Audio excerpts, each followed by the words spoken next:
my eyes, and that wasn't good enough to beat the best that I seen Ohio State play. So the best Ohio State play was against Indiana. The best they played was against Texas A&M. The worst they played was against Michigan, and the worst they played was in Northern Illinois. That's 2 plus 2 is 4, man. Ohio State. I can't be mad at that, man. I can't be mad at that. Ohio State for sure was the best team in these playoffs.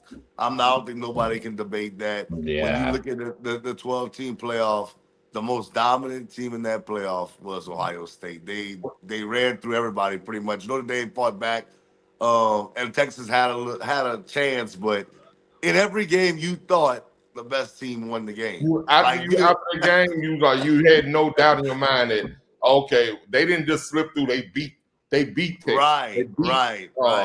They beat Oregon. Who else they played? Tennessee. Tennessee. They beat Tennessee. There's no other way to put it. They didn't sneak by. The refs didn't help them. Nothing. They beat them teams. Facts. Yeah. Yeah. By So, double digits. Everybody by double digits, if I'm not mistaken, right? yeah. Yep. Majority of the games were double digits. Outside of this game, this probably was, you could say, the closest game. This one ended up being 11, huh? Yeah, they Yeah. beat by 11 on double digits. Yeah. Yeah. Texas, they took down Texas too. So yeah. Um. Speaking of Ryan Day, man. Did he? Did you feel like he? Do you feel like we were wrong about Ryan Day the whole time? Not just you guys, but like the entire college football world. I never was down on him. I always took up for Ryan Day. Because I know you can't judge. There's no way you can judge a man by one game. One game, you lose to Michigan, and now he needs to lose his job. I don't give a damn if he lost to Michigan 10 times in a row. If he won the national championship this year, he don't have to ever beat Michigan. in my opinion, you can't. It's on Prime. You don't have to ever beat Michigan as long as you win in a national championship. If they lose next year to Michigan, come back and win a national championship. You think Ohio State gonna fire that man? Of course not, They man. win a national championship again next year. Yeah, man. It's like he solidified himself now. Yvonne, who's just joining us, he has this policy about if you win a national championship, your job is safe for 10 years. I think that's a pretty good policy. 10? I think it should be safe. As long as you don't suck. As long as you don't suck. Okay. That's a criteria. Yeah, you can't suck. You can't just be like trash. You can't do that and then go 6-6 the next year. No, it's not. Right. You can't do that. But I would say he solidified his job at Ohio State. He shouldn't go 6-6. So he probably did solidify his job until he's ready to leave. Well, here's my pushback. I'm gonna let Yvonne go in a second. I know he just joined the show. Shout out to him, by the way. He did pick Ohio State before the season. Shout out to him. My brother Cello, Duke. I know everybody all up. But Ohio State, on paper, like I said, was the best team. Nobody argued that. We understood that. But I did have pushback on Ryan Day. And here's why. See, I understand where you're going as far as his winning percentage. But when you have the most talent, you're supposed to beat the Illinois, the Wisconsins of the world, those type of teams. My thing was with Ryan Day was before this season, I just felt when the talent was equal, or even if you were even above, because like he was above Michigan this year, and you can make a case for the past few years, even though Michigan won the national championship, you can say Ohio State is always there talent-wise or even above Michigan. And for me, that was my point. I'm not knocking Ryan Day. It just is what it is. When you coach at certain places, for example, the Ohio State Buckeyes football team, you got to win those games. If you go coach the Yankees, guess what? You got to beat the Boston Red Sox. It just don't go down like that. The Dallas Cowboys, you got to beat the Eagles. You got to win games in the playoffs. Certain jobs just come with a little bit more. Caleb DeBoer, he didn't have a terrible season, but if he don't get it together in Alabama, guess what's going to happen?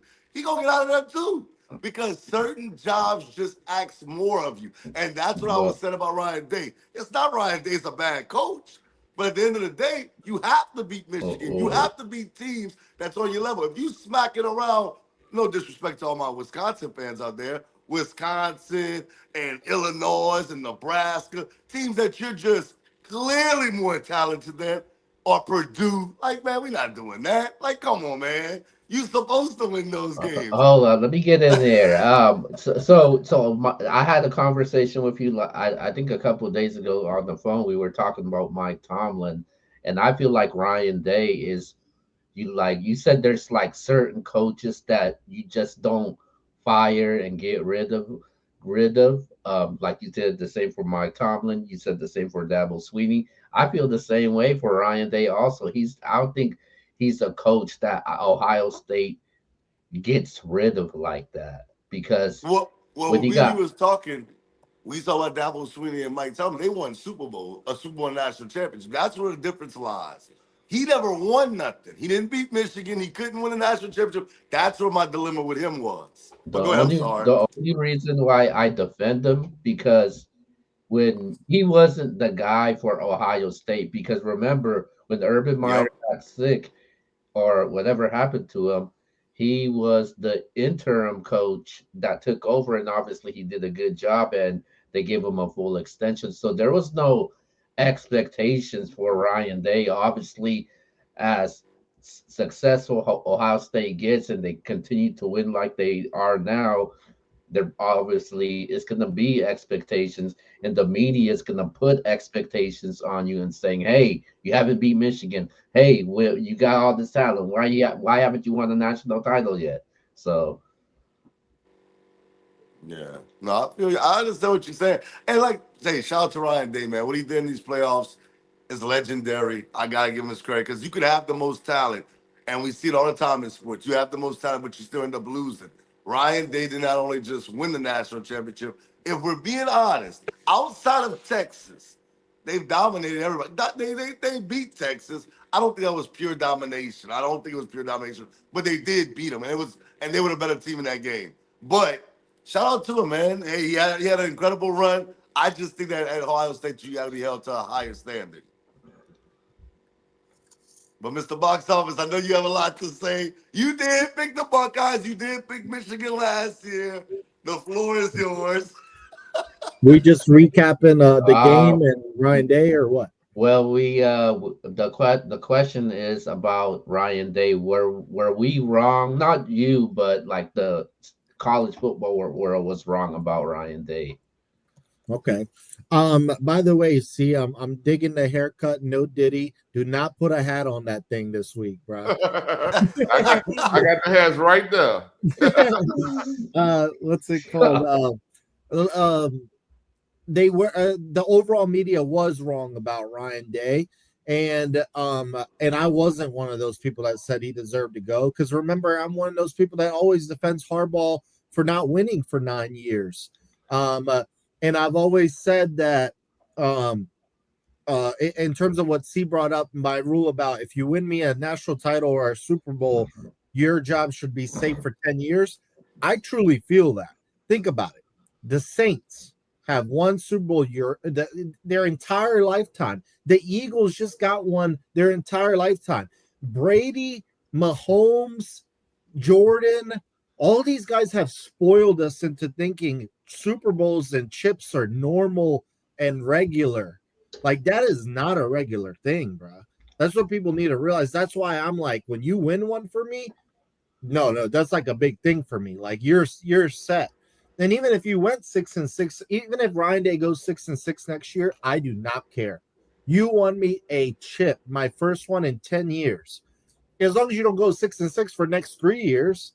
But Yeah, like, I don't that's expect what I that. meant, not just 1 year, but yeah. Right. Yeah, that's I not don't, gonna I don't happen. That's Ohio expect that. State. I don't expect that to happen. Right. But my point is like these certain athletes that are just one of ones, they've completely spoiled us into thinking these Super Bowls are normal. Aaron Rodgers has one.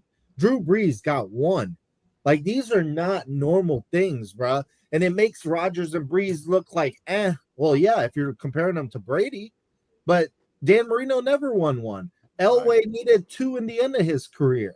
So, for me, Ryan Day, I'm very patient with coaches. I knew eventually with that talent, he's going to get him one probably. and I so predicted that he would this year, and he did it.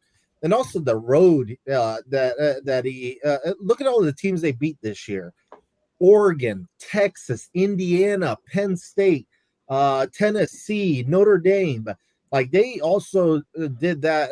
They don't have to beat Michigan this year, and people forget he actually has beaten Michigan before. He just hasn't beat them last 3-4 years. But I don't care if you lose to Michigan, but you win the national title. Like if he continues losing to Michigan and he's to win the national titles, that's something different. But he got the monkey off his back.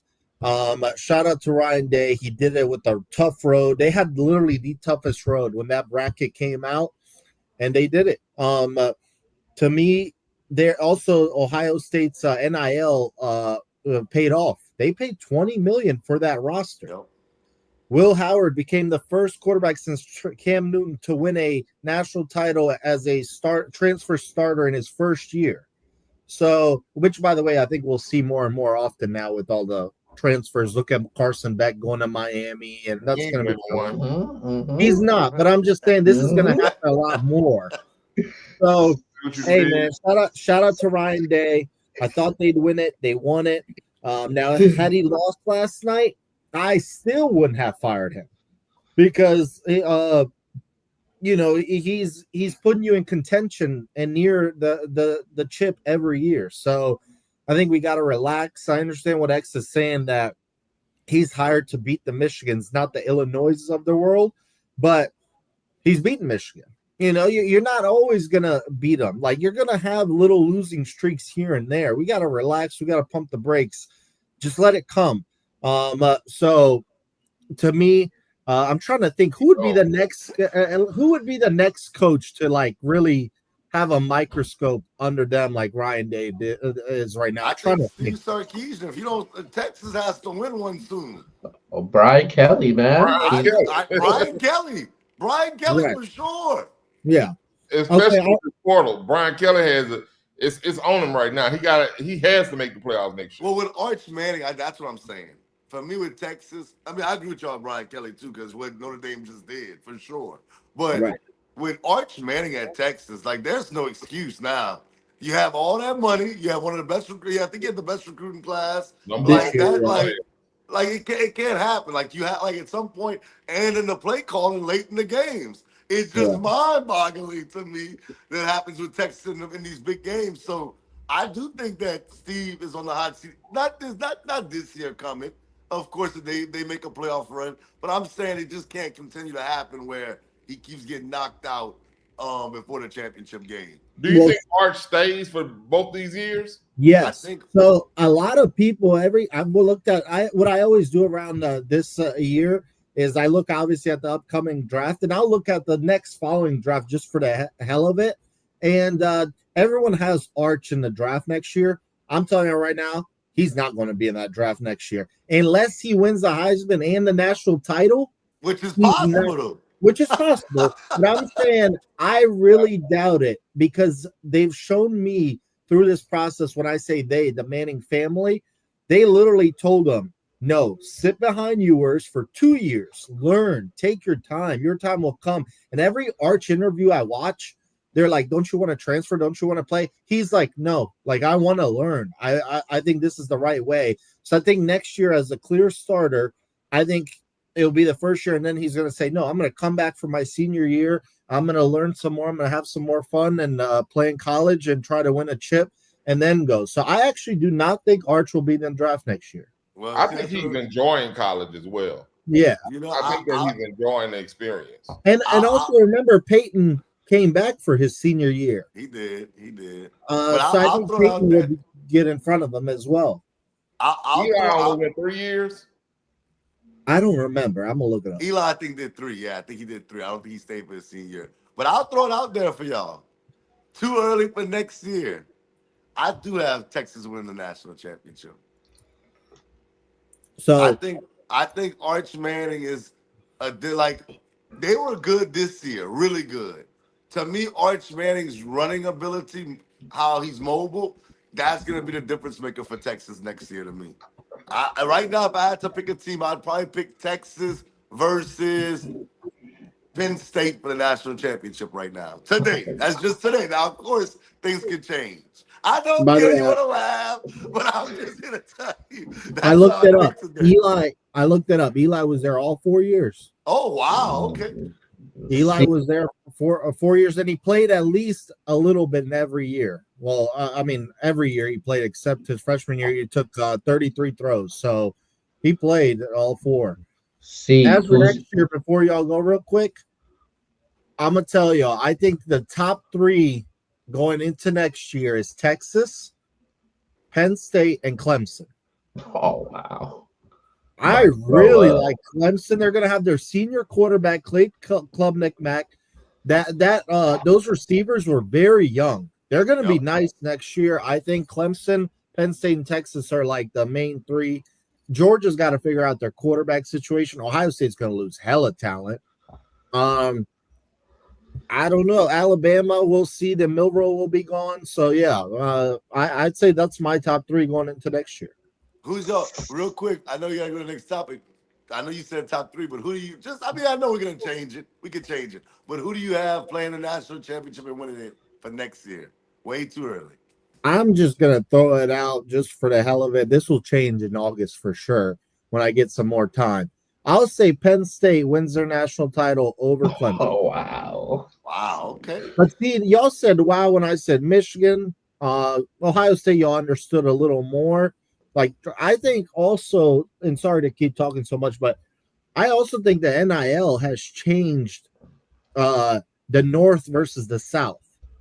Because besides the Texas schools, in terms of NIL money, the North has way more money.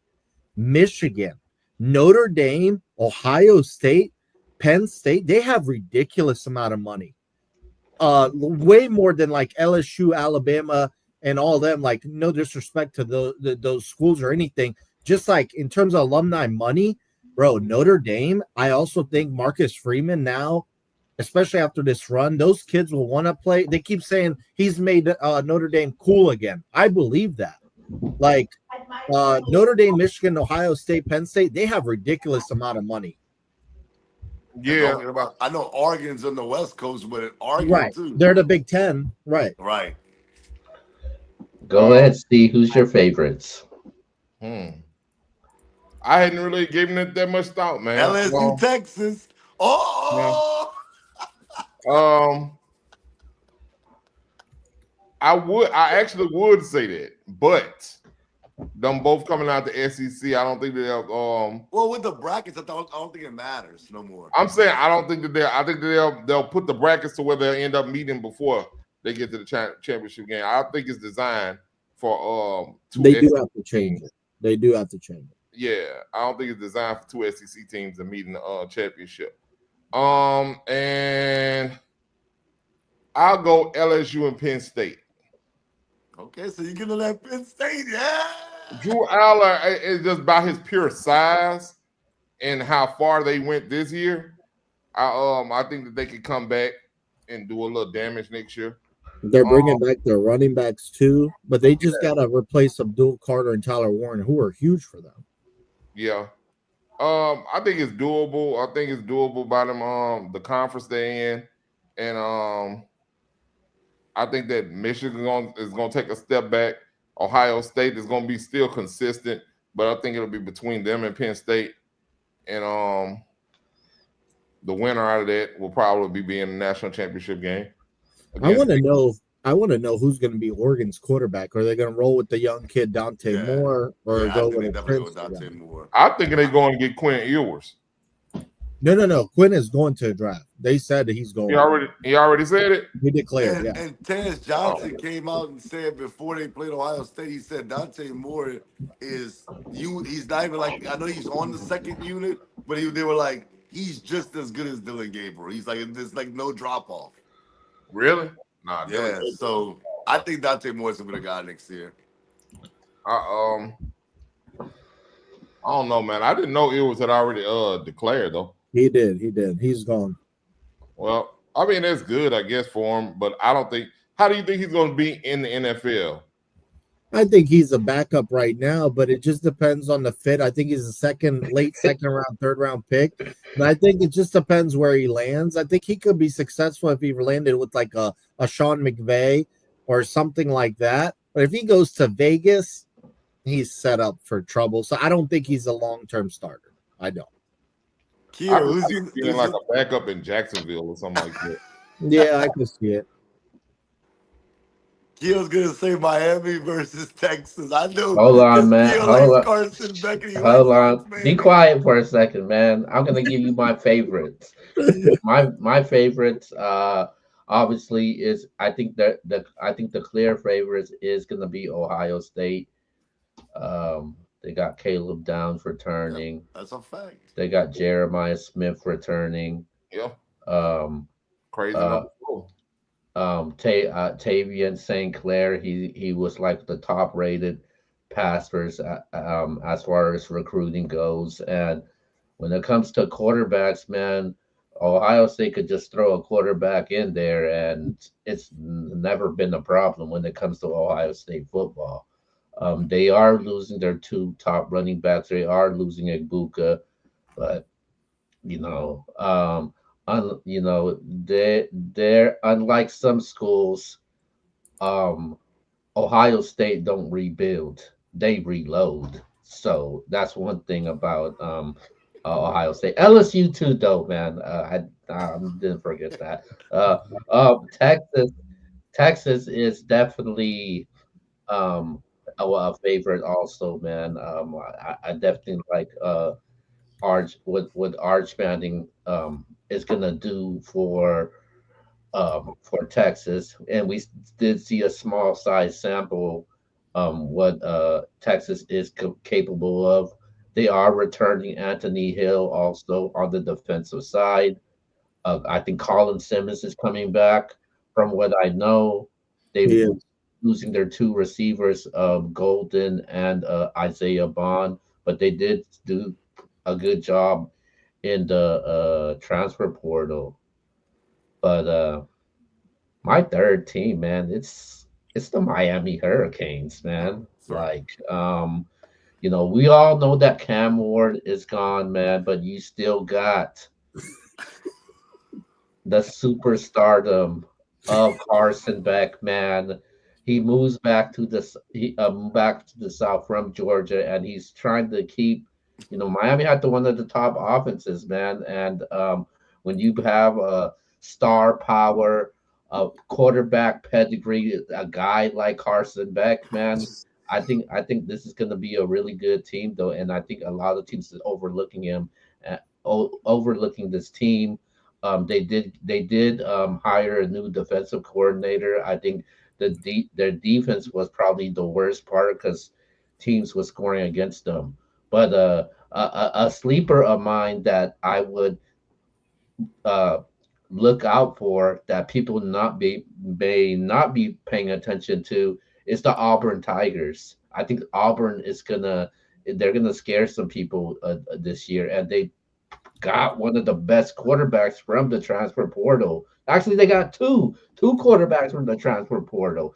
I'm not saying they're going to win the SEC, but they're a sleeper team, and they could scare a lot of teams. You got the Georgias in the SEC, the LSU's, and Ole Misses, but Auburn, I think that's a team that could scare a lot of people. But wait, Everybody name a sleeper. I'll go first for next year. South Carolina. They're returning a lot of people. They're returning the quarterback Norris Sellers. I think that they're gonna be scary. They could possibly win the SEC, like if they get on a run. okay, Um, I want to hear what Keo has to say. You said 4 teams, but I want to know who you have way too early national championship game. My national title game, I got Ohio State. Versus Eh, Texas. Yeah. Okay, okay, I ain't I don't mad. believe in Penn State like you guys do because I just Penn State, they can't beat nobody, man. They can't win those big games. We see freaking James Franklin's freaking record. It's bad. It's really bad. Until he shows me he can win those type of games. then I'll jump on that side. But as of right now, I'm just not sold on Penn State because they can't win those big games in the playoffs, and they can't win those big games when it comes to Big Ten play. And we've seen it through the past couple years already. Go ahead, see. Sleeper. Sleeper would be a team that I don't think is a favorite to win, and that would be Clemson. I think them bringing back Wow. Klubnik. I think Klubnik is big, bringing him back. I actually like South Carolina, but box office already said it, so I'm gonna go with Klubnik and Clemson.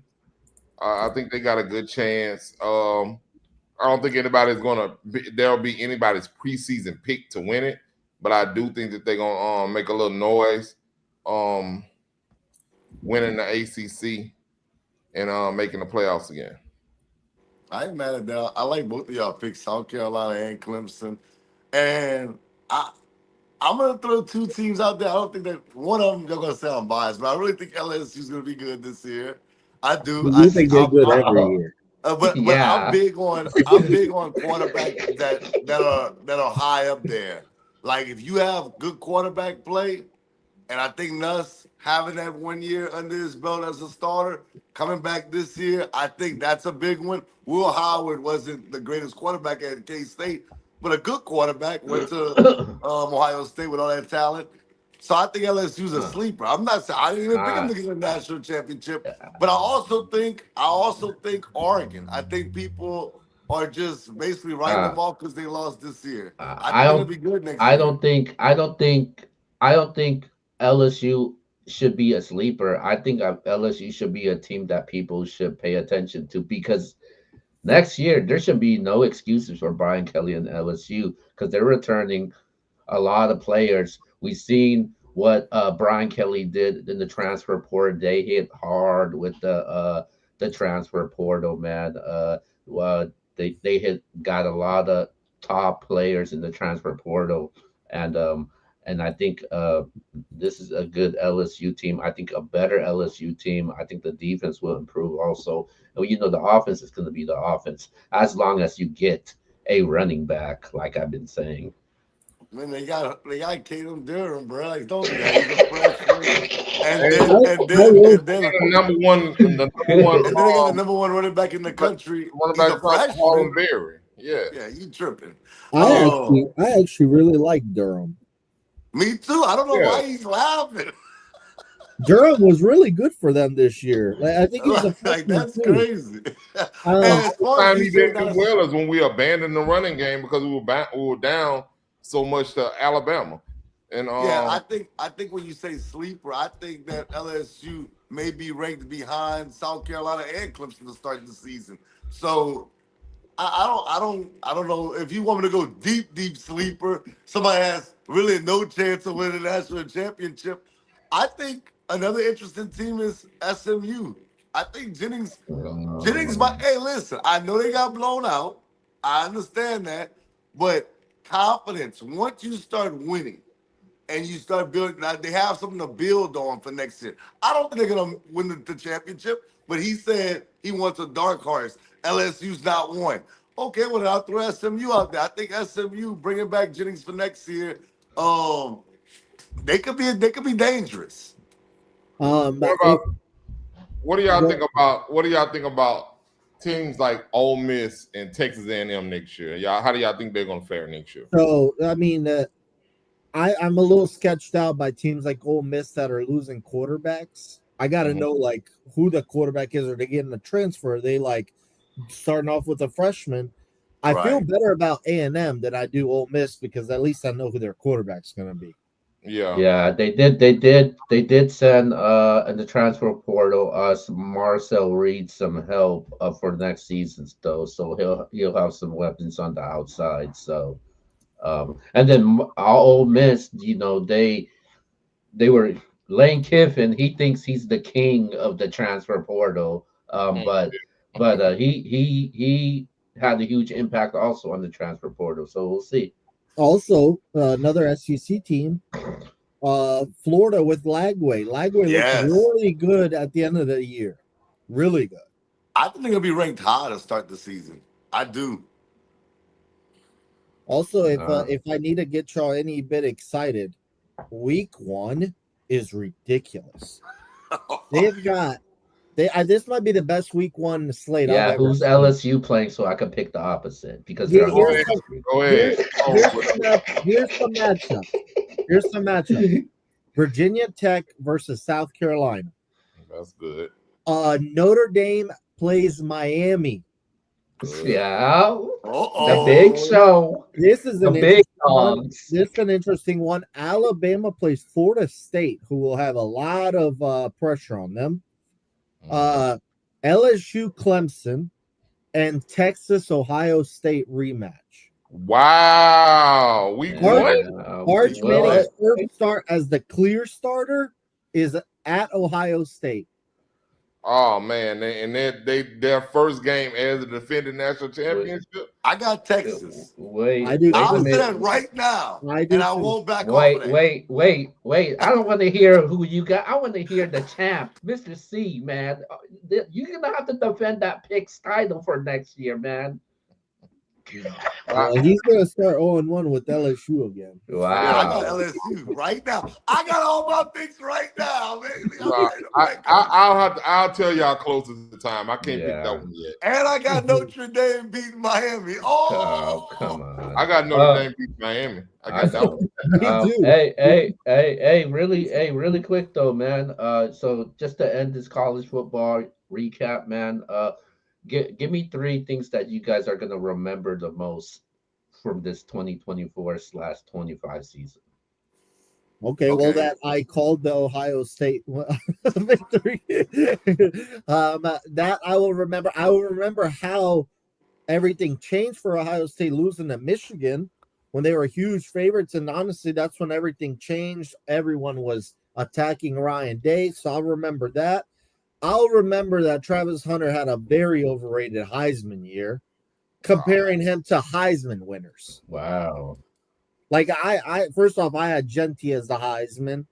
I just feel like it was a little overblown. I mean, they didn't even make the playoffs, and this was the biggest playoffs yet. I thought that was a little overblown.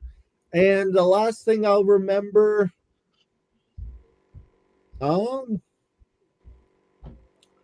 probably Alabama's first year without Saban, very up and down. Like you beat Georgia, but you lose to Michigan in the bowl game while playing everybody. They just had moments where you thought they could be number 1 team in the nation. Then you're like, all right, are they even top 25? Then there was a lot of people like trying to get them into the playoff. Y'all remember that? So those are the things I'll remember about this year. Okay. You want to go first or you want me to go see? I'll start it off, man. I remember a certain Texas fan saying that Georgia's not that good, and Texas proceeding to get their ass whipped twice by Georgia. That was probably the funniest thing my whole year, bro. Everything else, I mean, it was cool. Ashton Genty, seeing what he did was impressive. It was impressive, and just the fact that I hadn't watched him. He basically came out of nowhere to me, because I wasn't familiar with him at all until this season. And the exhibition he put on as a running back, standing up straight like Michael Myers, it was impressive to me, to say the least. So those are the 2 memories I have of this year, and I guess Travis Hunter too. Travis Hunter, and I think he definitely deserved the Heisman this year. Nobody's played that much of both sides of the ball. Nobody. We can't think of anybody to compare with the amount of time he spent playing on both sides of the ball, and they excel on both sides. So I think that I don't think that'll be duplicated anytime soon either. So yeah, that's what I remember. Okay. I'm going to say Jeremiah Smith. That's the first thing I'm gonna be like, man, Jeremiah Smith, the new Julio Jones. This dude is a freak of nature. You know, you hear about it, but until you actually see it, you know, he was everything they hyped him up to be this year. everything, and even more than what they hyped him up to be. In the biggest games, he showed up. I know he goes to the Texas game. They bracketed him. We understand that. They still got the dub. But yeah, I'm gonna definitely remember Jeremiah Smith. I'm gonna remember Marcus Freeman bringing Notre Dame back to where they at right now. Like, no, I know Brian Kelly had success with them, but to beat Georgia, to get to the national championship game, I know they got, beat by Ohio State, but they fought back. That team showed fight all year. I know they lost to Northern Illinois, who continues to be hard that they lose those games. But I'm gonna remember that, and I'll go something different from y'all because I do agree with y'all as far as Travis Hunter, Colorado, and all that good stuff. But Kurt Signetti, man, and what he did at Indiana this year, bro. Indiana? Are you kidding me? the quote. I mean, you're gonna remember this for the rest of your life. When Kurt Signetti said, "Google me," Google like me. that is I forgot about that, man. Go ahead and remind me about that. They're that's only never they're gonna be. And only I'll just two say the they're last only two thing. losses. Sorry to cut you off. The only two losses were the teams playing last night. That's Yeah. right. That's right. And I'll say this: the best game I saw in the regular season was Georgia, Alabama, and the best game I saw in the postseason was Texas, Arizona State. All fire games. There was other good games out there, but that's the two best I saw. That Georgia Alabama game was memorable to say the least, bro. I remember just looking at. I was at an LSU game that night, and they kept on putting the update on the screen during the damn game, and you like, boy, what happened? You know what I'm saying? So you felt like you're at the LSU game, but you feel like you're definitely at the wrong damn game. Like I much probably would have rather been watching that game at home than at LSU watching them smack the hell out of South Alabama. But yeah, that was memorable for real. And shout out to Ryan Williams. I didn't mention him, but Ryan Williams as well. This 2024 year, I definitely enjoyed following what Dion and Colorado was doing this year, and a lot of people wrote them off. They actually were this close of actually going to the playoffs and actually winning the Big 12. So, and obviously Travis Hunter, Shador. Um, it was a big story in college football.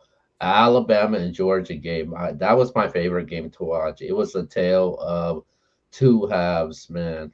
And Yeah, I definitely enjoyed the game. And last but not least, man, what I enjoyed the most is those damn prime time night games, man. Watching the games at College Station, seeing the games and down in Death Valley was crazy. The games down in Tennessee, Alabama. I definitely love those type of games when it comes to college football. I definitely get excited for it, and the fans are definitely hyped and all jacked up. So yeah, that's what I enjoyed the most in 2024. My last question before we get up off this off of college football. I'm not gonna go all time. I know that's what the normal question is. Where do you rank this Ohio State team? I got a different question for y'all. Can this Ohio State team beat last year's Michigan team? Or who would Good you pick to question. win that game? Good question. I picked this whole year Ohio State team. I picked this Uh, year Ohio I State. would pick Michigan. I would make Michigan, and the reason why is because I thought if we go player by player, Ohio State's probably better. However, I just thought Michigan was more consistent. Like they went undefeated. They did not lose a game. Like, and even Harbaugh got suspended. It didn't matter. They looked like the same team. They were so focused. Meanwhile, we saw ups and downs with this Ohio State team. Plus, that Michigan team had a quarterback that was in that system for years. Um, I would go with Michigan. I thought they were more consistent. Yeah, I would go with Michigan also. I just don't think that Ryan Day can outcoach Jim Harbaugh when it comes down to it. And they just got a better deep. I just don't think he can. Like, Harbaugh's that good, man. Like, um, and obviously, they had that two-headed monster though, man. And the running backs. I'll take that two-head monster with Michigan with at the running back position of over Judkins and Henderson. And And their obviously, defense was nasty last year. yeah, Michigan's the defense was defense. nasty. Despite they had more the star and playmakers, the big names in Ohio State, I'll take those Michigan players, man, on the defensive side. Yeah, I would take Michigan. Yeah, I agree. I take Ohio State simply because I believe player for player they're better. They're better. Only thing I may give the edge to was to Michigan would be um their defense. Felt like their defense was a lot more physical than the Ohio State defense this year. But I'm taking Junkins and Anderson over Corum and Forum and dude. Yeah, I mean, and JJ McCarthy, that's true. He was in the system way longer. Um, he played for that coach way longer, but I don't know, man. It seems like that team last night. That team last night. The height, like I said, the height of their team. The best I'd ever seen their team play was against Indiana, and the best I've ever saw that Michigan team play last year was damn who Alabama. was it? Alabama? It probably was Alabama. Well, they I didn't think even the play best really Ohio well State played against was against Alabama. They, Oregon they, the second time around. Oh my God. Huh? I Oh, felt the second, yeah, yeah. But I think it was right on pace with Indiana because Indiana never had a shot, neither did Oregon. There's that. But that's two games. That's two games. I would say that that team was way better than anything I saw Michigan do last well, year. Michigan. What I liked about what Michigan did, wait. I think we're forgetting something here. X, you asked Ohio State against Michigan last year. They lost to Michigan this year. I was gonna say that at the end. They lost to this Michigan team. That's true. That's true. But let's just say it was that was a fluke. It was a one-off, yes. Yeah. So I mean, if they played again, Ohio State beats their brains in. So it's just I think we can all agree the Michigan team last year was better than the Michigan team this year. Obviously, yeah. And I think on a regular scale, the Ohio State team this year would be much better than the team that lost to Michigan this year. Okay. Yeah, I think that Ohio State offense is good, but it's not great though, man. There's only when it comes to championship teams, there's only one offense that'll blow out that Michigan defense. I only can think of one. Shit, the LSU 2019.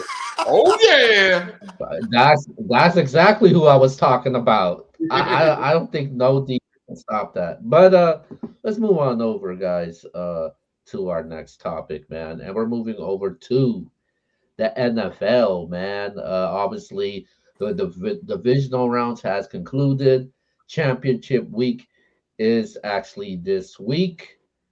So with that being said, man, the big matchup, quarterback matchup is going down this week between Josh Allen and Patrick Mahomes, man.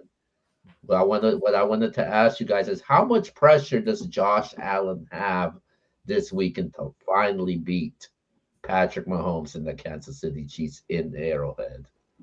I think he has a ton of pressure to beat him. I think that if it's any time he can get it done, is now. And when you go into I think that in sports, especially nowadays, when you have your opportunity to win something, your next opportunity isn't promised. So you have to take advantage of the opportunity when you have it. This is his opportunity. If he does not get it done this year, who knows if he'll ever have another chance to get to the AFC Championship.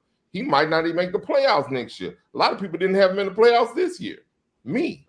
But I think that he has a lot of pressure, and but I also think that the the way he's played this year and that his team has played, he has a very good chance of getting it accomplished this year. So I think he goes in with a lot of pressure. I don't think he plays like he has pressure on him, though. I think he plays a lot relaxed and makes good decisions. And I'll let you know my pick later. You want to go? You want me to go box Okay. office? I actually don't think he has any pressure. As weird as it sounds, look, because I don't think anyone's expecting him to win. But look, like everyone's gonna pick the Chiefs if I had to guess, and it's because he's the only All Pro on that team. But they have good players. Don't get me wrong. James Cook is a good player.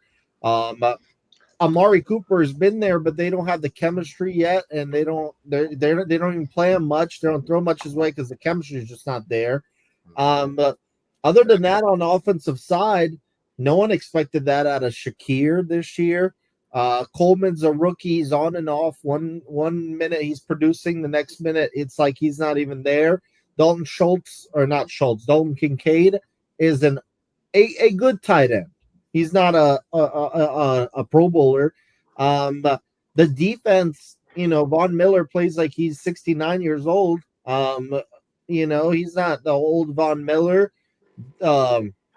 Matt Milano's a good player, but other than that, I just don't think that he has enough around him.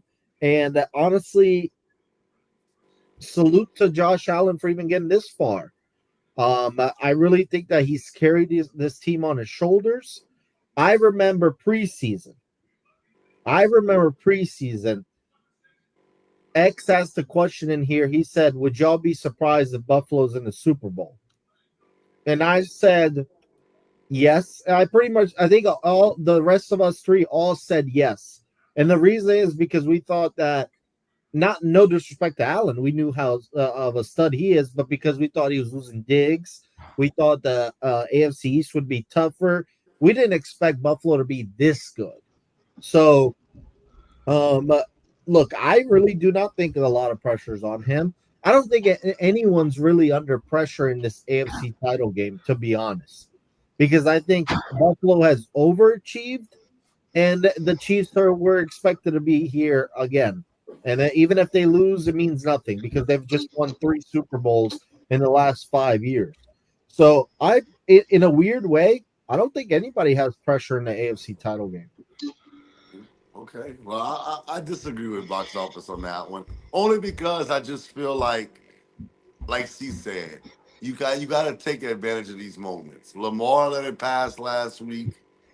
Josh Allen can't let this pass him by. Now I get what you're saying. You actually making a lot of sense as far as the talent discrepancy. I'm with you. I understand all that, but it's about these moments. This is your chance because next year, again, you're gonna have to deal with Lamar. You have to deal with Burrow. You got to deal with Herbert, and so it's never promised. It's never promised. Like you said, Breeze got one. Rogers got one. You got to take advantage of these situations. So yes, he does have pressure on him. Me and Yvonne probably before the season was the two that was really high on Josh Allen. I'm still high on Josh Allen. I think he's one of the best quarterbacks in the NFL. But just like Lamar, winning in the regular season is cool. I actually know Josh Allen has played well in the playoffs since he's been in the league, even though Keel discredits him for that. But Hmm. but playing well is cool, but you still gotta win. You still gotta win. The Uh, Bengals played well as far as statistically on offense this season, but they didn't get in the playoffs. I don't care if Josh Allen goes out there and throws 5 touchdowns this week, no interceptions. If they end up losing, then it was all for nothing. This past week, he had no passing touchdowns. He had 2 rushing touchdowns, true, but no passing touchdowns. I don't think he threw for 200 yards, and they won. And guess what? That's what we want to see. We want to see you win. So, yes, he has pressure on him because for me to solidify you as one of the GOATs, I know we have Marino in there as one of the GOATs, even though you didn't win a ring. But really, it's probably only him that doesn't have a ring. I'm saying one of the GOATs as far as one of the greatest quarterbacks of all time. Marino's definitely up there. I mean, it doesn't matter how you start. He's one of the best quarterbacks ever. But if you don't win a Super Bowl, it's so hard to be in that company. So I just think he has to get one. He has to get him one. I'm not saying I'm going to pick him. Like I said, we're going to pick our games in a few minutes. But he definitely has pressure on him. Hold on, man. Wait a damn minute. First of all, I'm not making no damn excuses for Josh Allen. If he loses, we're gonna say, "Oh, we knew they were gonna lose. We didn't even expect them to get there." But guess what? When I saw this, I was wrong about Josh Allen, the Bills, the entire time. I did not pick them to the playoffs. I thought his ass was gonna throw under 20 touchdowns, and he's playing on the MVP level with the best quarterback. So, but hey, guess what? Hey, that is worse than me saying Texas was gonna blow Georgia out. That was come on, man. He doubled it. But wait, hold on, but we're not gonna make excuses for Josh. If we're gonna call him this great quarterback, this elite quarterback, the one of the best quarterbacks in the world, he's not supposed to be scared of the Kansas City Chiefs and Patrick Mahomes. He needs to go out there and try to win this game. They ain't gonna just sit down and get punked in Kansas City. I don't think Buffalo is gonna stand for that and put up for that. And it's not about the weapons that they don't got because they don't just have they don't have a primary weapon. They got a whole variety of weapons around them. I think that's what makes it easy for Josh Allen. And they actually got a running game also, and they also got a really good defense also. So I can't make any excuses for Josh Allen right now. He needs to get it done. He's 0-3 against Patrick Mahomes, even though he beat him in the regular season head to head. But obviously, the postseason actually matters more. And if he gets knocked out again against Mahomes, um, it's gonna be some accountability, man. As much as accountability we put on Lamar Jackson, and I'm pretty sure we're gonna put some accountability on Lamar. Maybe some of us will. We gotta put some accountability on Josh Allen also that he can't get it done, just like Lamar. He can't. The difference is, Keo, it may not be fair, but when you win the multiple MVPs, you get like a bigger spotlight. But also, like, Josh Allen's actually played well against Mahomes. Lamar doesn't play well. That's the difference. Like, I can't critique a guy if he plays well and he takes an L. So the better team just won. But you're right. Like, Jalen Hurts went crazy in that Super Bowl against the Chiefs. And he did what he could do. Like, but when a quarterback doesn't play well, then they deserve criticism. That's the difference, Keo. He got there with this team he got there with this team that he's playing with right now. He's I think he should win MVP. I think this is one of the. I agree. I think this is probably one of the easiest. I mean, I guess you could say easy for me. You could say Josh Allen should win MVP. I think this is one of them games though, man. Like I said, I can't make any excuses of who his receivers are, and they're good receivers though, man. Like we didn't make excuses when Drew Brees was throwing to Robert Meacham and Lance Moore, and those were talented receivers though. But some people probably have forgotten about them. Shakur's cool, Kincaid's cool. You got a veteran wide receiver like Amari Cooper. You don't have them clowns like Stephon Diggs and True's favorite wide receiver Gabe Davis anymore. So yeah, man. So I'm actually rooting for the Bills though, man.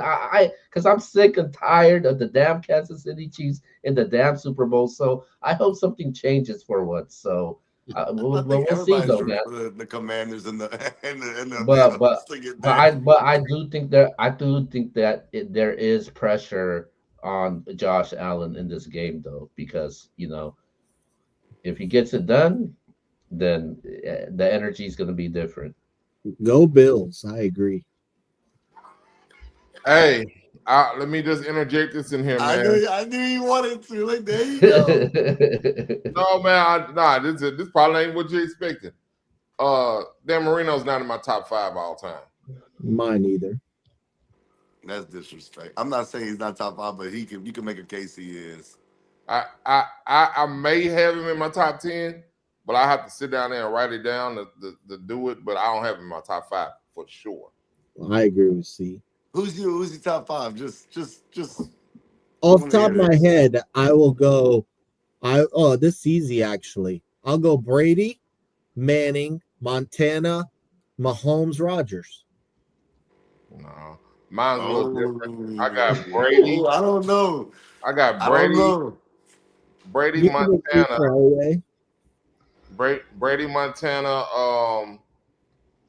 Elway, Manning, Is and Mahomes in I there? got a question for y'all. And Mahomes. I know everybody's gonna lose their stuff what I was about to say. This is more for C because I know y'all watched highlights for sure and y'all students of the game, but I'm just asking. Take, and I know you can't, I know hypotheticals don't, that's happening in sports. But take Dan Marino and put him on those Niners teams and put Montana on them Dolphin teams. What you think Marino does in San Francisco? Oh, he went. He went. That's what that. And I'm not taking that from Montana. I'm not. I promise you, I'm not. But But I'm just saying, Marino, dog. People don't realize how good that dude. Was, but bro. I think that it's what I think that's almost like the Purdy thing. The if you put Marino on there, he's surrounded by so much talent. He Right. can't help but win.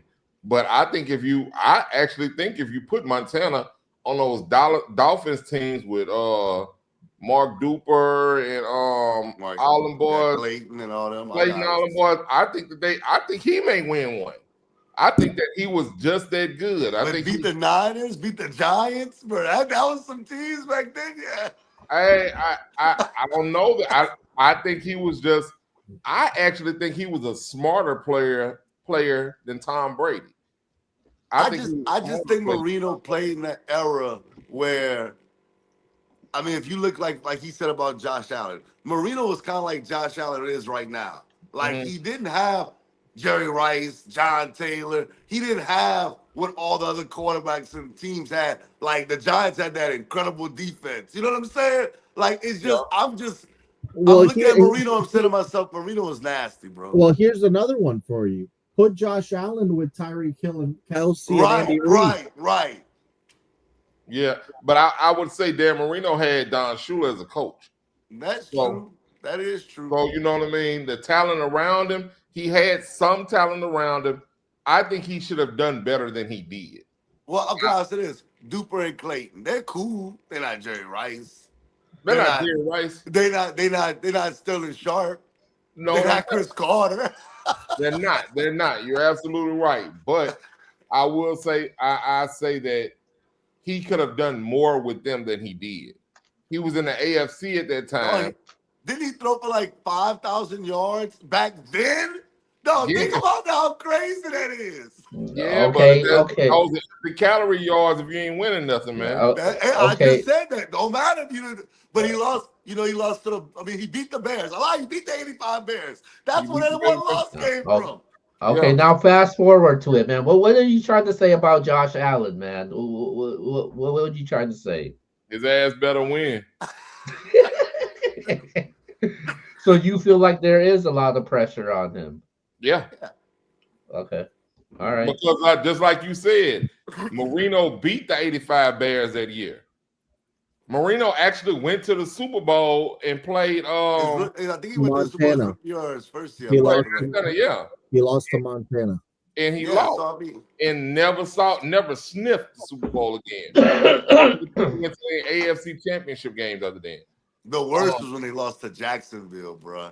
When he Yeah, got drugged by Jacksonville, I think it was ridiculous. I'm like, he bruh, retired after then, didn't he? huh? I think he I think retired that after was then. last year. Yeah. Yeah, uh, he looked bad uh, too, bro. okay. I wanted to talk about the Chiefs a little bit. Okay. This Okay. is a little something different. So, from what a lot of people have been saying, yeah, there were some calls in the Texans game that we've seen D'Amico Ryan speak up. We've seen Will Anderson said something. So, when it comes to the Kansas City Chiefs, do you think the refs are giving them the calls, or do you think that NFL fans just hate the Kansas City Chiefs and Can just I can don't I want them go to win? can I go first if you don't mind? Go Go ahead. ahead. Stop crying. Patrick Mahomes is Michael Jordan of the NFL. He's Tom Brady right now. Unfortunately, you have to beat him like this. You're gonna have to beat him. Stop waiting for the games to be close. You have to just go out there and beat him. Because if that's the case, then we should be crying about when Michael Jordan was getting the calls. Gotta cry when Tom Brady was getting the calls. Right now, he's the GOAT. He is the face of the NFL.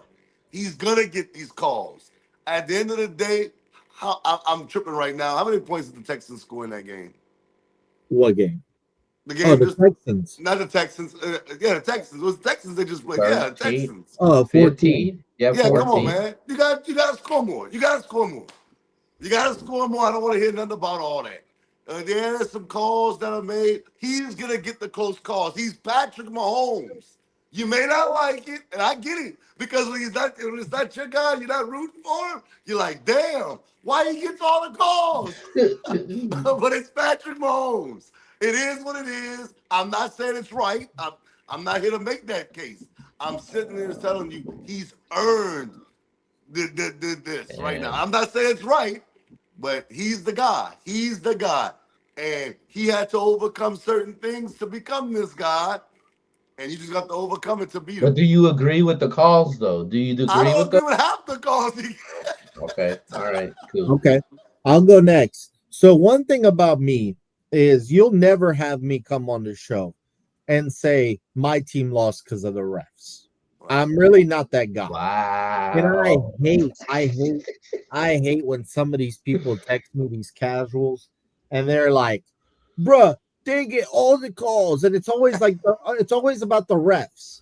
And I'm like, bruh, no, it's not. Like relax.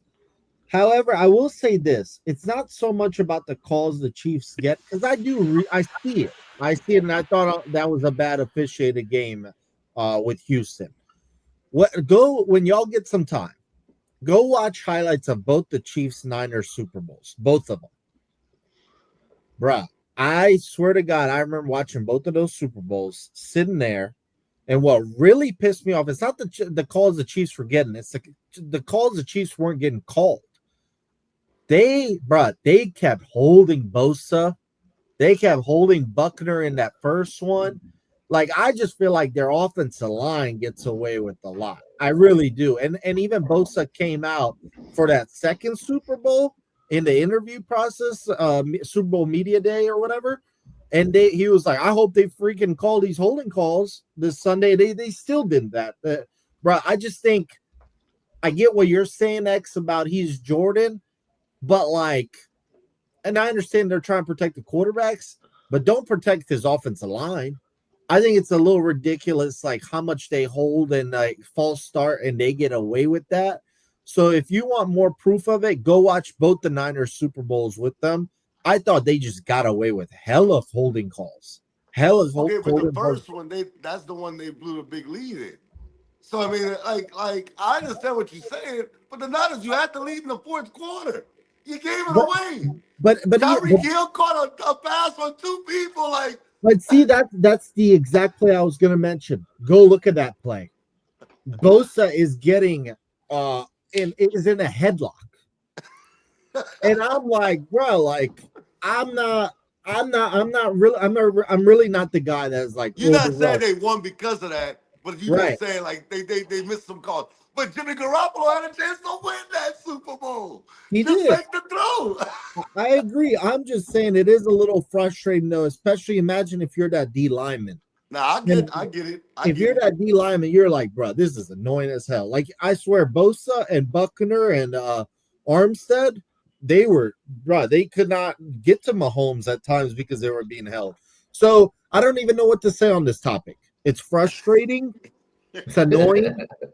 And I hope the Chiefs lose. That's it.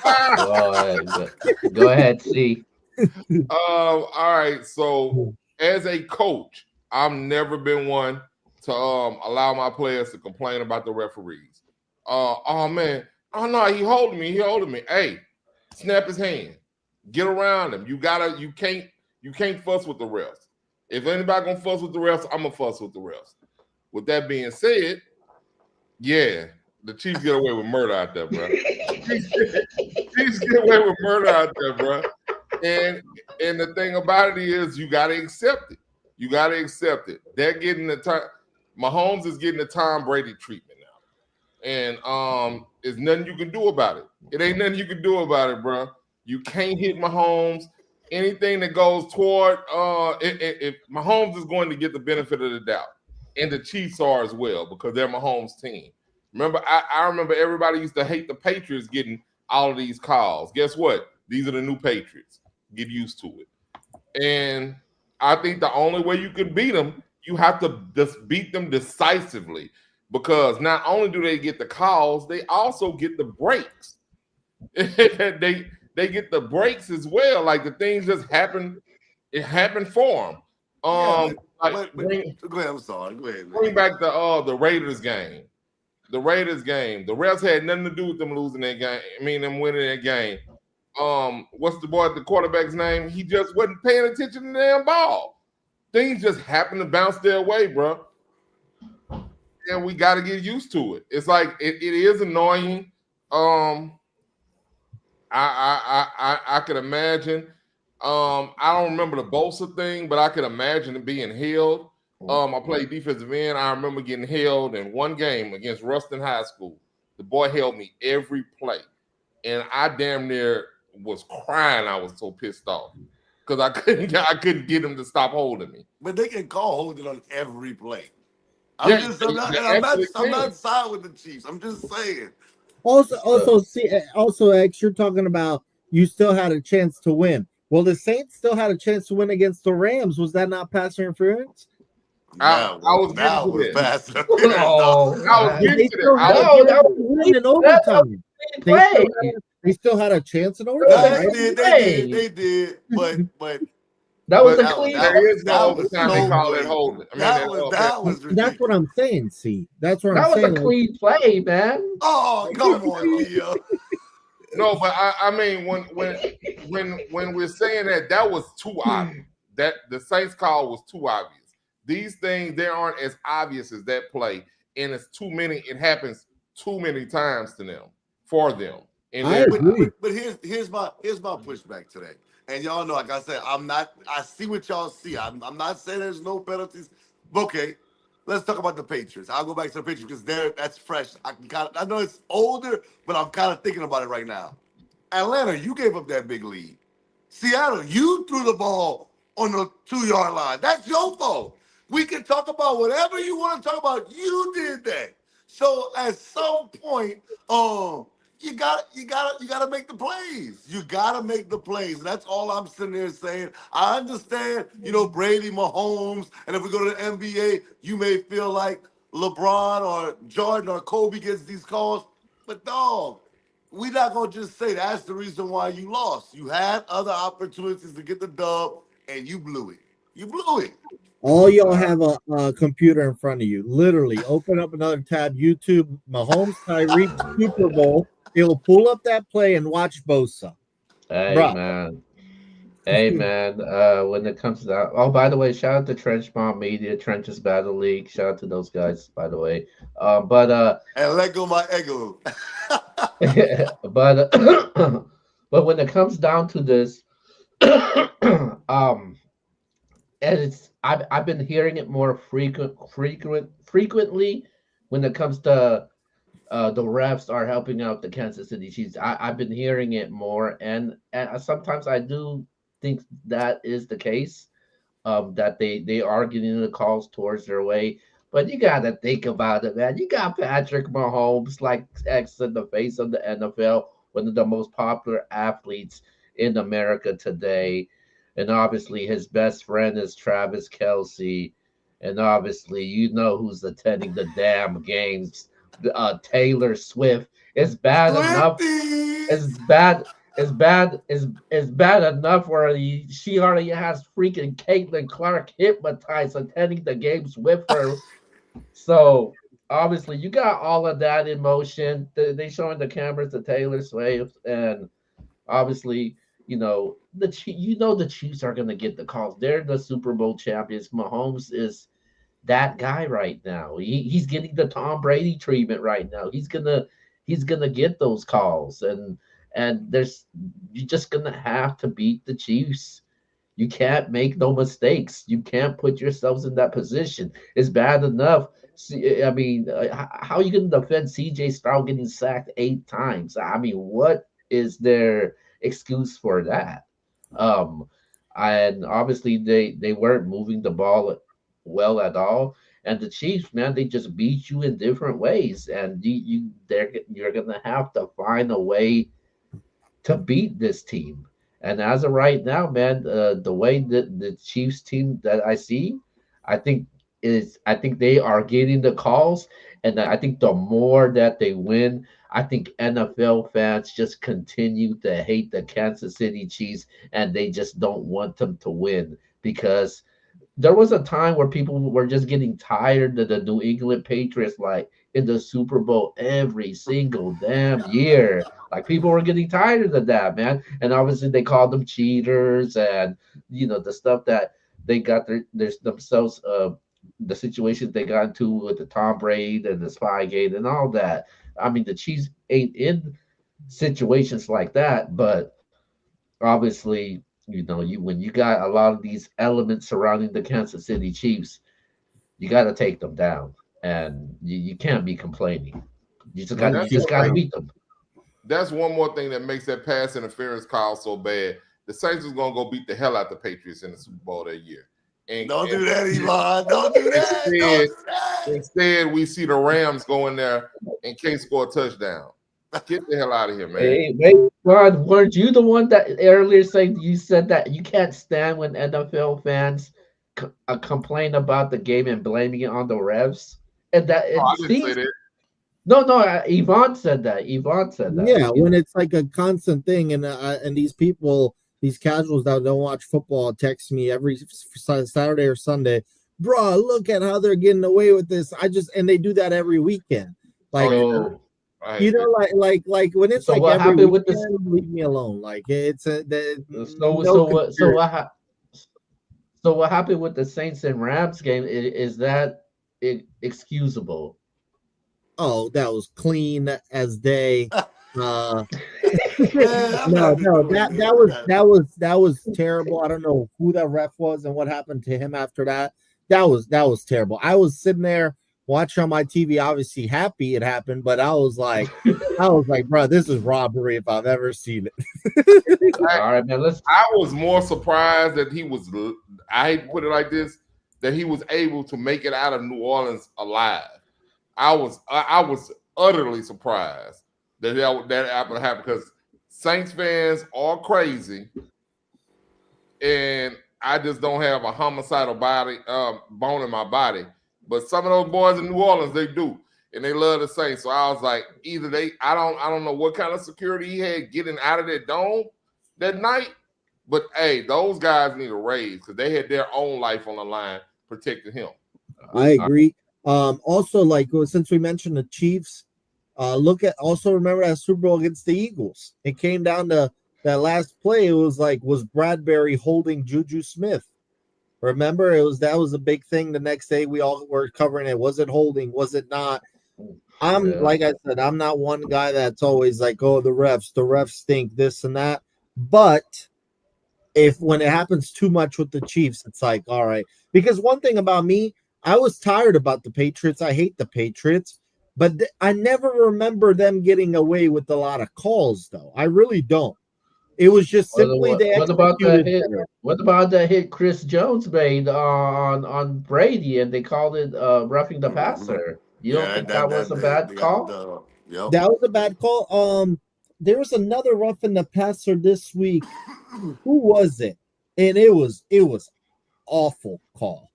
Oh my god, I forgot who it was. It was just somebody. They do need to work on the rough in the passer. Some of those calls are a disaster.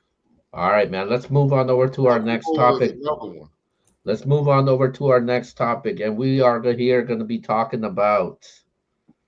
Hey, man. I'm just gonna ask you. The Washington Commanders are in the NFC Championship game. So with that being said, man, are you guys a believer in the Washington Commanders right now? As far as going to the Super Bowl. Absolutely, yes. They can be the Eagles. Now, again, I'm not saying I'm gonna pick them. I'm not saying I'm gonna pick them. You already know. You know what it is. You know what I like about this Commanders team. I'm gonna kind of switch it over to basketball because that's the first team that came to mind. You remember when the Warriors beat the Mavericks when the 8 versus the 1. And it just felt like that team enjoyed playing together. Yeah. They just enjoy. I just look at this team and I said to myself, this team loves playing together. Yeah, it's like their camaraderie is second to none in the NFL. It doesn't feel like just work for me when I watch this team. It's like they really genuinely like each other. And the way Jaden Daniels is playing right now, I'll be the first one to say, me and Steve was talking about it yesterday. I was wrong. I called that man Teddy Bridgewater. I did. I said it before the draft. I said I don't see it. I'm an LSU alum. I don't care, but I'm not gonna be biased towards it. I thought he was gonna be Teddy Bridgewater. This kid, bruh, he's on the verge, and you can even say it now. I don't have to even wait if he loses this game. You can make a case this is the greatest rookie season ever in the NFL at quarterback. This is insane. To beat the Lions, bro, I think majority of us had the Lions get to the Super Bowl or winning the Super Bowl. Maybe I'm They off a were little nearly bit. 10-point favorites too in that Right. game. And dog, he went into Detroit. I thought, okay, cool, you beat the Buccaneers. That could happen. That was more of a 50-50 to me. I picked the Buccaneers to win that game. But I did, bro. I thought no chance that boy has to beat the Lions. And he didn't just beat the Lions, him and the Commanders. They dominated that game. It was They never in doubt. dominated. Yeah, so yes, I'm buying it. I'm not saying they're going to. I'm going to pick the game in a few minutes. But I am absolutely buying the Commanders. I think the Commanders, bar, barring he get injured, like Robert Griffin got injured, I think the Commanders definitely found their quarterback for the next 10 years, bro. This kid, he looks special right now, bro. He looks like the real deal. And I wouldn't want to play them. If I had to pick, I wouldn't want to play them because I just feel like they're clicking on all cylinders. They enjoy playing with one another.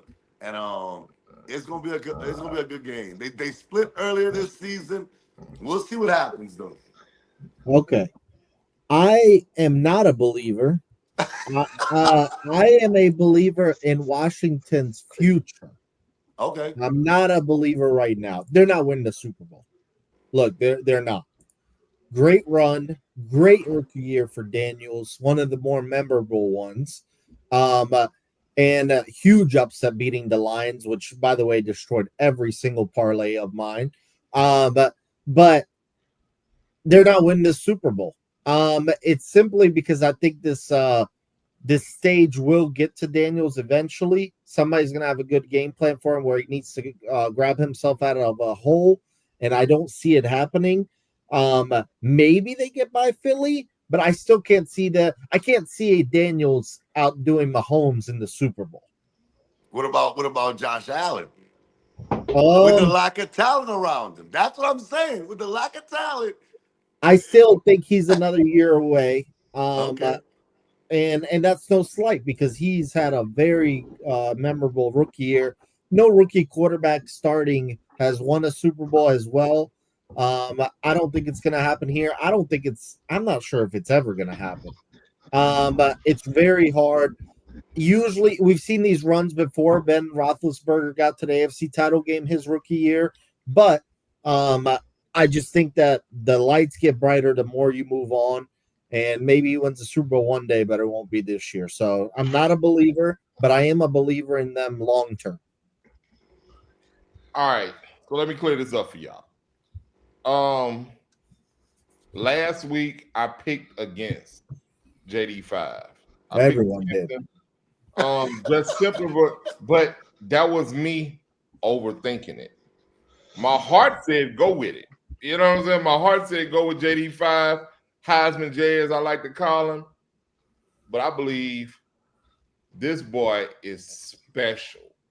And when I started telling y'all about him last year, it was something I saw in him the previous year. He doesn't get rattled. Like Box Office just said, he said he thinks the lights eventually get too big for him. I think the exact opposite. I think in all high pressure situations, he always looks so calm. He looks so calm and he performs with excellence. I haven't seen him been rattled since he made it to the LSU campus. And yes, he's lost games, but he's never been. I can't remember a game saying that. Oh, he was the reason why we lost that game. If anything, he was the reason why we were in every game. But like Our even defense was terrible.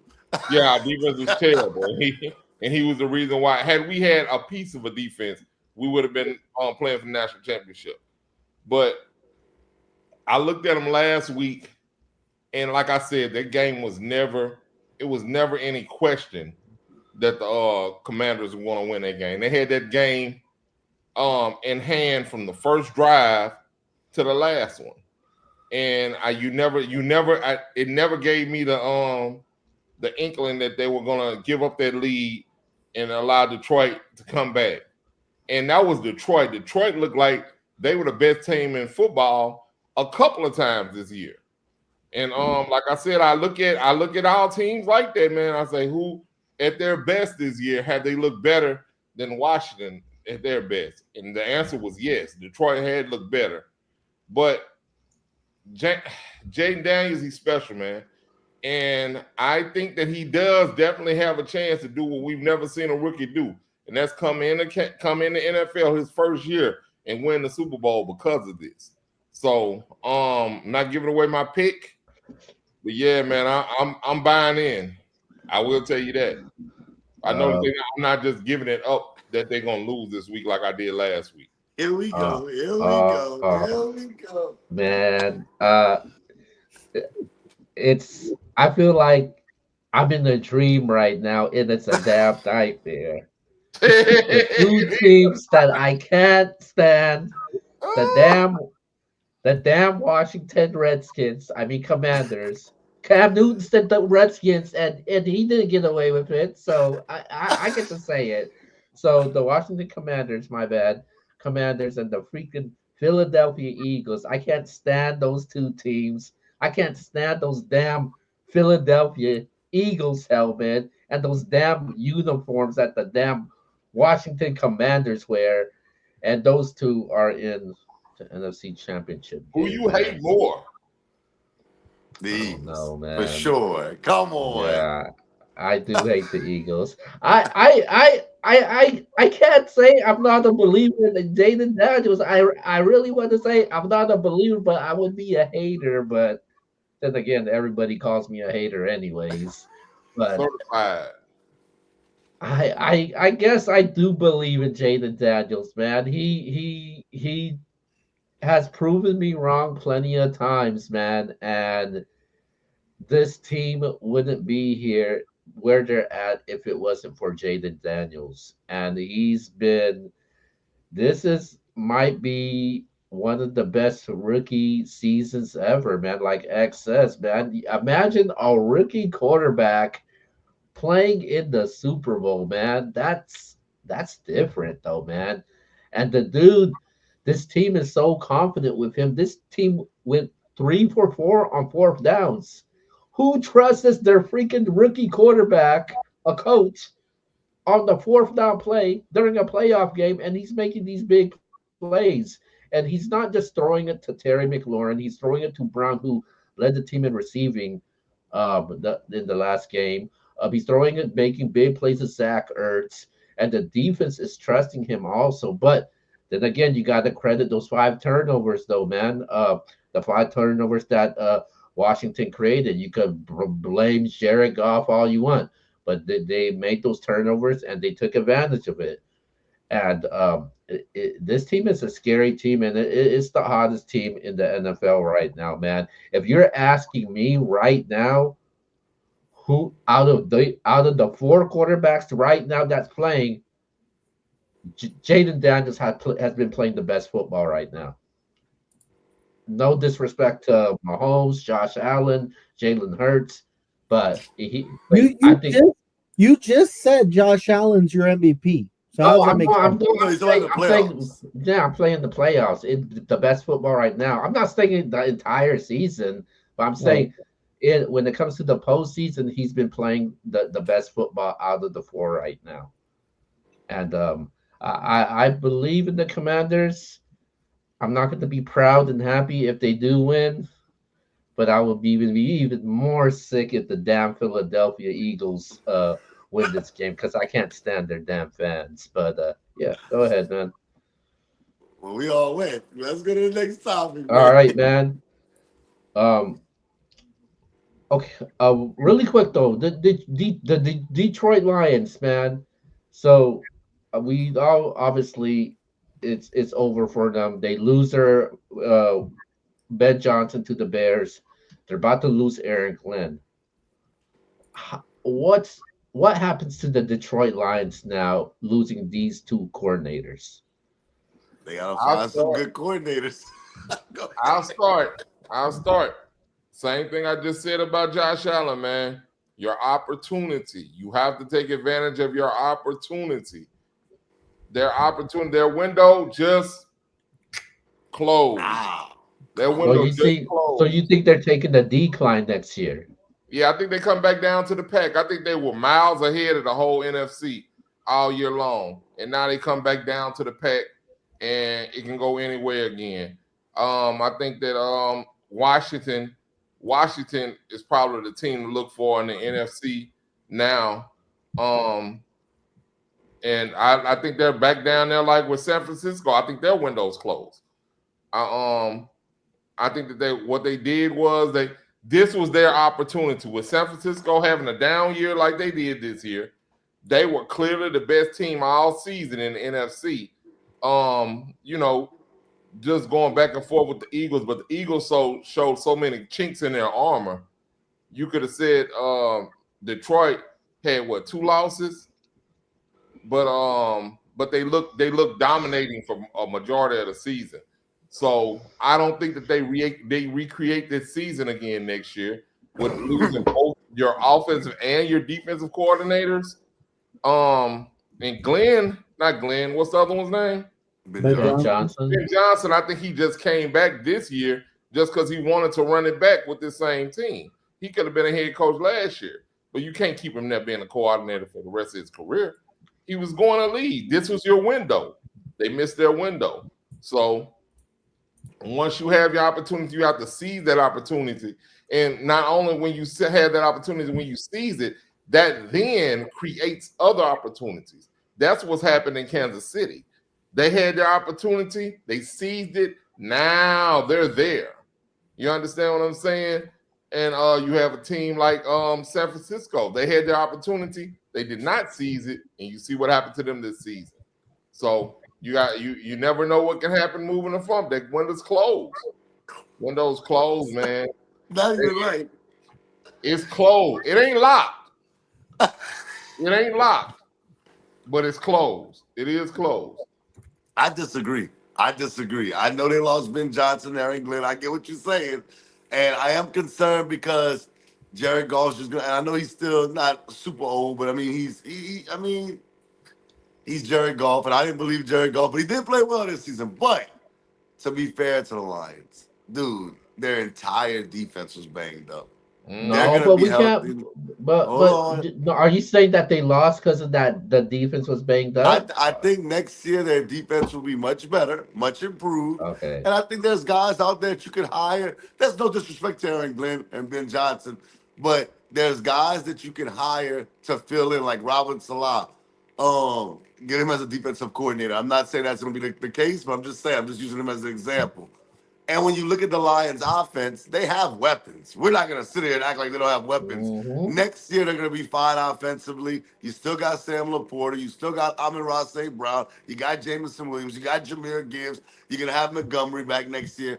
This team it's still the players are still there, and the defensive players are going to be healthy next season. Aiden Hutchinson and company. So I'm just not saying the window's closed. I understand what C says. If he just said we're going to lower it a little bit, because I'm a big believer in Ben Johnson offensively. His play calling is phenomenal. But I'm not going to say the window's closed. I think that they still, if they won the Super Bowl next year, I wouldn't be shocked by it.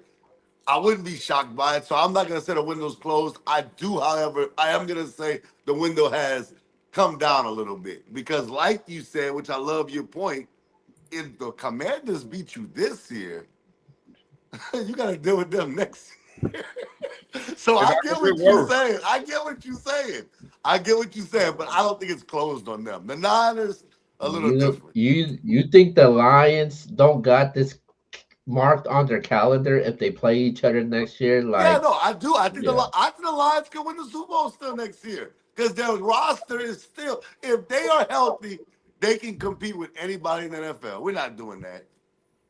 Yeah, I'm with X here. Um, Look, you can replace coordinators. I think if they were losing their head coach, that would be a little different. That would change a lot of things. Dan Campbell. They're young. They're young. David Montgomery, Aiden Hutchinson, Jameer Gibbs, Amon-Ra St. Brown, Laporta. They're all under 30. They're all under 30.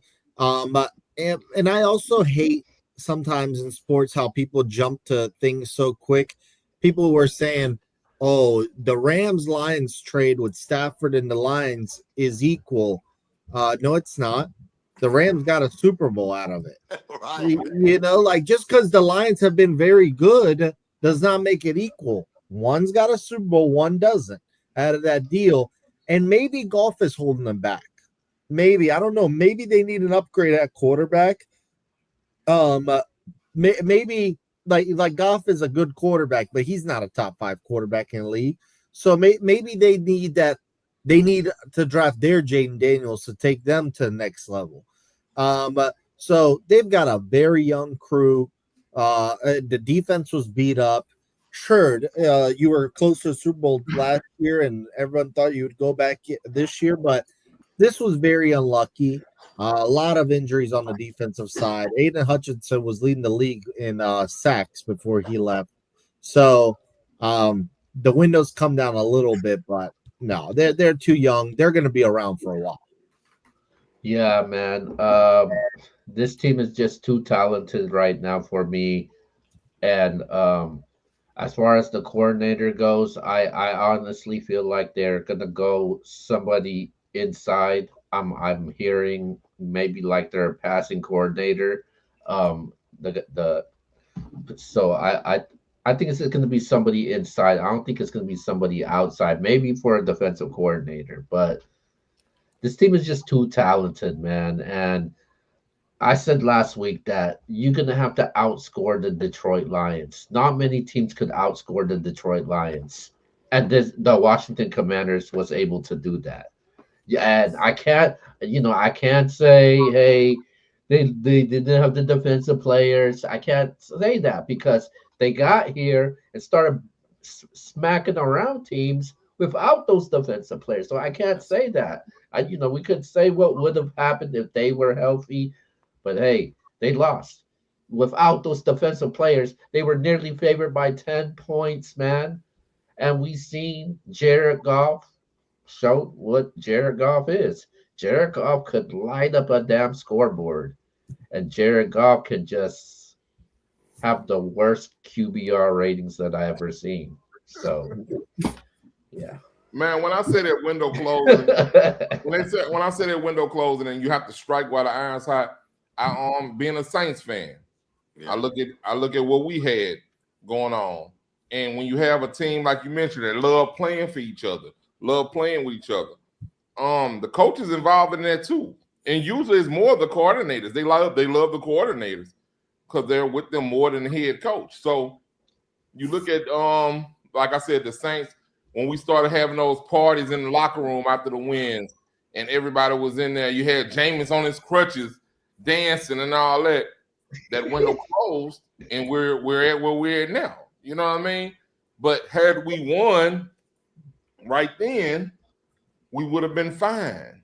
You know what I mean? It's just that time passed, and now we are where we are. And you can have similar personnel. You're gonna lose people every year. There's never the same locker room. So you never know what little piece leaves. You never know what person get injured this year. It may be one person, but that might be that one damn person that makes this whole engine go that year. You know what I mean? So just because you're returning most of your players and your head coach doesn't mean that that window isn't But closed. I gotta say this, man. How the hell would they not know that was 12 men on the field, man? Like, come on, man. On the crucial down, 12 men on the field. That could have been a huge turnaround in the game. But hey, that's just me. Since we But have a little more time tonight, speaking of the Lions, what do y'all think about Ben Johnson to Chicago? I love it. I think y'all know I was hard on Caleb Williams, but I think that this might work for him. I agree. I think because he got the most out of golf, I think that Williams will be just fine. I think this helps him. He knows that division very well. He knows the Lions very well. I like it. I like I like the move by the Bears. Apparently, the Raiders offered Ben Johnson, and he took the Bears job. And he said that's where he wanted to be. He said that he walked into the Bears facility and told them, "This is where I wanted. I chose this place. This is where I wanted to come." I mean, of course he's gonna say that though. I bet he ain't said it well with the did he interview for the Raiders? I know damn well he ain't said it when he went in there. But I'll tell you what though, I think it's a good decision for him. If you start somewhere, you want to have a quarterback already in place like Caleb Williams. Right. And if you're any kind of offensive coordinator worth his salt, you think just give me raw tools and I can make him what I need. He has all the raw tools. I just got to fix him. You know what I mean? And put the right people around him, and we'll be fine. I don't know. See, Keenan Allen might have a better year than Lad McConkey next year. Let's talk about that. Hey, we're not gonna act like Keenan Allen had a horrible year. We're not gonna act like he had a horrible. Fireworks began. but I think that he has plenty of weapons to work with. Speaking of that, walking right into Chicago. And I just think that I do think the Chicago Bears are a terrible organization, and that even if you are good, they can bring you down. So he has to be careful there. He's gonna have to reshape the whole culture out there. Is he good enough to do that? Only certain coaches can come in and change a whole culture and do it in enough time to be able to keep their job. So we'll see if he's able to do it. You've seen Sean Payton do it in Denver already. And he's a special kind of coach. As of right now, I'm not like Harbaugh in LA. You see it already. Harbaugh in LA. You're right. There you go. There you go. As of right now, I'm not sure how this is gonna turn out. Because it's the freaking Chicago Bears, man. Like they've been losers for quite some time, man. And I'm not sure that if Ben Johnson can turn this around. He's gonna have to get some good pieces around him. You know, I hope the Chicago front office is gonna be patient with him, because it ain't gonna take 1 or 2 years to make this team monsters. Because then again, man, you're still dealing with Minnesota, Green Bay, and Detroit all in that same division. So I'll tell you this, Nikhil. I think it was box office, maybe C. I don't know for sure, but I think they might have been a year early on the Bears. I wouldn't. Yeah. Be Yvonne said that he had them in the playoffs. Yeah, I wouldn't be surprised if the Bears was good next year, because they have weapons offensively, and if they could have a good draft, a good offseason, hey, and Caleb Williams can take that next step for sure. They could be a wild card team. All right, let's go to our last topic, man, before we go to our Super Bowl. Our predictions. Lamar Jackson, man, has been the talk in the sports world. So with that being said, we see that 2-point conversion. Mark Andrews missed dropped the ball to tie the game. With that being said, and all that being said, how much blame do you put on Lamar Jackson losing to the Buffalo Bills this past weekend? I'll start. 45%. 45%. 45% is only that high because you have to find a way to win. It was your year. This is your time to find your way to win. I'm not ready to say that his window is closed. But you have to pull out a victory out of the jaws of defeat. And I'm not gonna put all that on him, but I will put 55% of it on Mark Andrews. He dropped a fumble in the fourth quarter, and then you missed the 2-point conversion. You dropped that pass. Hey, bro, that's enough for me. And I say Lamar, in these previous playoff games, he stunk it up in the games that they lost. He did not stink it up this game. He played damn good, but he didn't play good enough to win. That's why I give him 45% of blame, because whenever you have things like that go your way, you're supposed to make it so you're supposed to be so far ahead that those things don't hurt you like they did. So I'll give him 45% of blame. I'll give Mark Andrews I'll give him 45% of blame, and I'll give 10% to the coaching staff. Okay. Yeah, I was about to say, come on, man. Yeah, I give 10% to the coaching staff because I mean you got Derrick Henry back there. I understand that you were behind, but you can't abandon the run like they did. They abandoned the run, and there was no reason to do that. You have to dance with the girl that you brought with you. So that's an old saying. You dance with the date that you brought with you. So you brought Derrick Henry there, dance with him on that damn in the playoffs, bro. You don't just go find another girl over there and now all of a sudden you a pass heavy team. You got to go with what got you there. He ready to hold him accountable. Right. Go ahead, I'll go. And actually, I kind of see eye to eye with C here. I put 50% on Lamar Jackson and 50% on Mark Andrews. Okay, and this is the reason why. Look, I've been very critical of Lamar, and the way this game started off, I was like, bruh, he's gonna lose this game. His playoff stats now are 13 touchdowns, 11 turnovers, and he's 3-5. Another crazy stat I read that I did not even realize: Lamar Jackson's all his 5 losses, all his 3 wins are the Ravens defense keeping the other team 14 or under points. So he didn't even have to do a crazy performance. The team held it down. The defense held it down. But when they count on him, he's let them down. Look, he had 2 bad turnovers, really bad. The Bills scored off of both. All right. And then also that I sent y'all the clip in the chat today. That first quarter throw he made to Derrick Henry, which was a bad throw, he had him wide open for a 60-yard touchdown. X, I know you don't look much in the chat, but go look at that play because it was a better angle of you get all the 22 players on the field, and Henry, I think it was a play action, and Henry went all the way to the sideline wide open. Lamar threw it, but he underthrew it so bad, Henry couldn't move in that snow and catch it.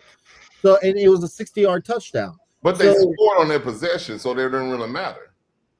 That's true. That's a good point. But I'm just saying, the 2 turnovers as well really hurt him because it did not. He had the first game opening drive, and after that, it just fell apart. They scored on the interception. I don't remember them scoring on that drive. The next drive. Maybe they didn't score on there, but I do know for sure they scored off that the fumble for sure. Yeah. They didn't score on the interception. They might have not. Okay, that's my fault. But they did score off that fumble. Regardless, though, I just thought I'm not going to put it on the coaching staff, and here's why. Because, like y'all were talking about earlier, they put him in a position to basically win the game where basically it's 27-27, I believe, if Mark Andrews catches that.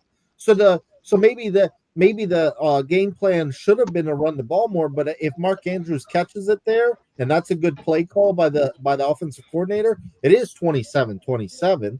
I will put 50% on Mark Andrews though, because he had a bad turnover, and that's fine because sometimes players will turn the ball over. It was a great defensive play. It's not like Mark Andrews just fumbled it, but he's got to catch that. Like he is their number one pass catcher on that team. It was a perfect play call. He's got to catch it. I understand it's a little snowy. It's Buffalo, but you got to catch it. Yeah, but you got to get that one, bro. You got to get that one. I agree. But I also do put 50% on Lamar because of the two bad turnovers. And think about it this way, right? Here's the reason I won't give Mark Andrews more blame than Lamar. If Mark Andrews catches it, it's 27-27. It's still a minute 30 to go. And let's say Josh Allen drives him down and they kick the field goal for the win. Then who's the blame on? Well, they're going to go back to Lamar's two turnovers. You can blame Mark Andrews one turnover, but they're going to say, well, Lamar had two turnovers. So he's got to get over this hump. The good news is, though, he's got plenty of years left. Peyton Manning did not win in his first 7 years. LeBron didn't win in his first 7 years in the NBA. He's got plenty of time to go. But it is a bad look when you've got 3 MVPs. He's about 2, and you've only got 3 playoff wins. I think the reason why I don't think his window's closed is because he's just getting Derrick Henry, and I think that now he has the team. This is his first year with a team that I legitimately thought he had a chance to win the Super Bowl with. To be fair, you had the Ravens beating the Chiefs in the AFC title game last year, though. Yeah, but I mean, I was wrong. That team wasn't. But that team went further. They went further than this team, though. But do you think that team was a better team than this team with Henry? I mean, I get what you're saying with Henry, but I thought the defense was better. The defense probably was better, yeah. But I don't know. I just say with Henry, I think that they have enough of the defense from last year left that they should have been able to run the ball enough to win that game. And I will say this, even though I've been critical of Lamar, he's been a complete choker in the playoffs, but I do love like his attitude after the game. Like he took that L. He said, look, Mark Andrews dropped it, but I had 2 turnovers. Yeah. I'm getting tired of this. Like I'm sick of this. I love actually hearing that because it tells me he cares and he wants to win. It's not like he was like LeBron did that one time after the Dallas series. He said, well I've still made enough money in my career, blah, blah, blah. Like, what? Yeah. LeBron definitely did say that. He did say that. Yeah, what else did LeBron say? But I'd rather hear, like, when Lamar says that, that tells me he's thinking like Kobe. And I love that attitude. So I'm starting to feel for Lamar, honestly.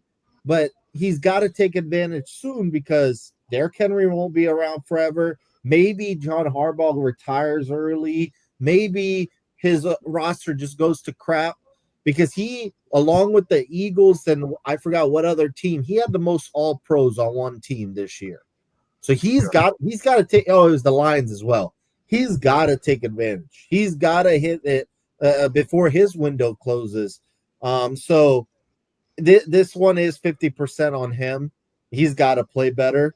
But the good thing is he has at least a couple more years of his prime for sure. Well, I'll drop what y'all said a little bit. I'm not far off. I'm more along the lines with C. I'll go 40% Lamar because that first interception, that was like a point. They didn't score on it. I'm not tripping. I'm not saying it was a good interception by no means. I understand what you said about Derrick Henry, but I was going to say the same thing C did. They scored in that drive. So I'm not really tripping. He should have made the pass, though, for sure. I'm not against that. The fumble, that was a terrible fumble. That was a 10-point swing. A Yep. 10-point swing, I can't defend that. So for sure, I'm gonna give him 40% of the blame. I'm gonna give Mark Andrews 45% of the blame. Because to me, at the end of the day, 88 yards, Lamar Jackson had to drive you down there. You know what he did? He did it. And he didn't throw in the football. He didn't do it running. He didn't throw in the football, finding open people, buying more time. I thought it was a great drive. I said, finally, we're going to get something, from Lamar Jackson, one of those legendary drives. And then Mark Andrews drops that pass, man. I'm sitting there in awe. I'm like, bro, there's no way. Because I saw the play when he rolled out. I saw Andrews going to the corner. You remember, LSU beat Alabama with that same play. Yep. So I'm like, perfect, perfect. But to what box office said, Josh Allen still had 1 minute and 30 seconds left. And I'm not gonna say I don't think Josh Allen goes down there and scores, but I am gonna give the last little bit to the coaching staff. At the end of the day, I just didn't see enough um, read options out there for me. Like for me, I felt like they didn't feed Derrick Henry enough. You didn't even let Lamar even get going, like as far as running the football. I thought you had to make them make a decision on, Yeah. well, what you're gonna do. And I just felt like they didn't do that in that game. So I'm still gonna give them 15%. But to your credit, you said box office, they had a chance to win the game. They didn't do it. But Lamar drove them down there. Mark Andrews, even with the fumble, even with the interception, even with him missing throws, he drove them down there with a chance to tie the game. And who knows what happens after that? But Mark Andrews, you have to catch that ball. Uh, I feel bad for him because Mark Andrews, I actually like Mark. I think he's one of the best tight ends in this era right now. You put Travis Kelce there, but he's right there under Travis Kelce as probably the next guy. So it sucks, but yeah, I'm going Lamar 40, Mark Andrews 45, and then 15% to the there's coaching only staff. there's only two people that deserves a damn Oh, blame in here this we game. go. Number one, it's freaking Mark Andrews. You had that turnover, and I don't know how you can miss that 2 point conversion, man. That is just Man. It's like Jim Nance who called that play. He was like when he called it, I thought he caught it. And he said no, he dropped it. So I'm like, damn, that really happened. Um, and obviously I do blame Lamar though, man. You could say that we could have tied that game, but then again, you put your team in that situation. You put your team in that position. Lamar Jackson haven't had multiple turnovers all All season. season. This is the game that he actually has multiple turnovers. Um, four out of he's been in what 8 playoff games. 4 of those games he's had multiple turnovers that had end up in actual losses also. And so you played great all season. You played like this, the guy that's gonna win MVP, but you can't do that in the playoffs where you're about to go to the AFC Championship game. You just can't do that, and that's why I gotta blame him and I gotta hold him accountable because when it comes to the quarterback's position, it's a high profile position. It is the most scrutinizing position in the NFL, man. And it doesn't matter who it is. You're gonna get the questions asked, and the fingers is gonna go to you because you're the one that takes command. You're the one that takes control. You're the one that actually dictates the tempo and the momentum of that game, and that's Lamar Jackson. And he just can't make those type of mistakes, and that's why he's has that playoff record that we're going to question. That's why he's going to be one of the first guys to maybe win uh, uh, 3 MVPs to not make it to the Super Bowl, man. And I have to hold him accountable, and I got to put blame to him on that. What I like what he did though, he actually tried to defend Mark Andrews during the media. He did not say it was because of Mark Andrews. He was like, "Yo, it was all me." He And should have he, though. Shit, he. I think No, deep down, no, no. Come on, Steve. but I think deep down he knows it was Mark Andrews' fault. But I think the impact that Andrews has had on his career, you know, I think he tried to, protect him. And obviously, you know, maybe Mark Andrews knows how it feels now to get blamed for something because Lamar's been getting blamed for quite some time.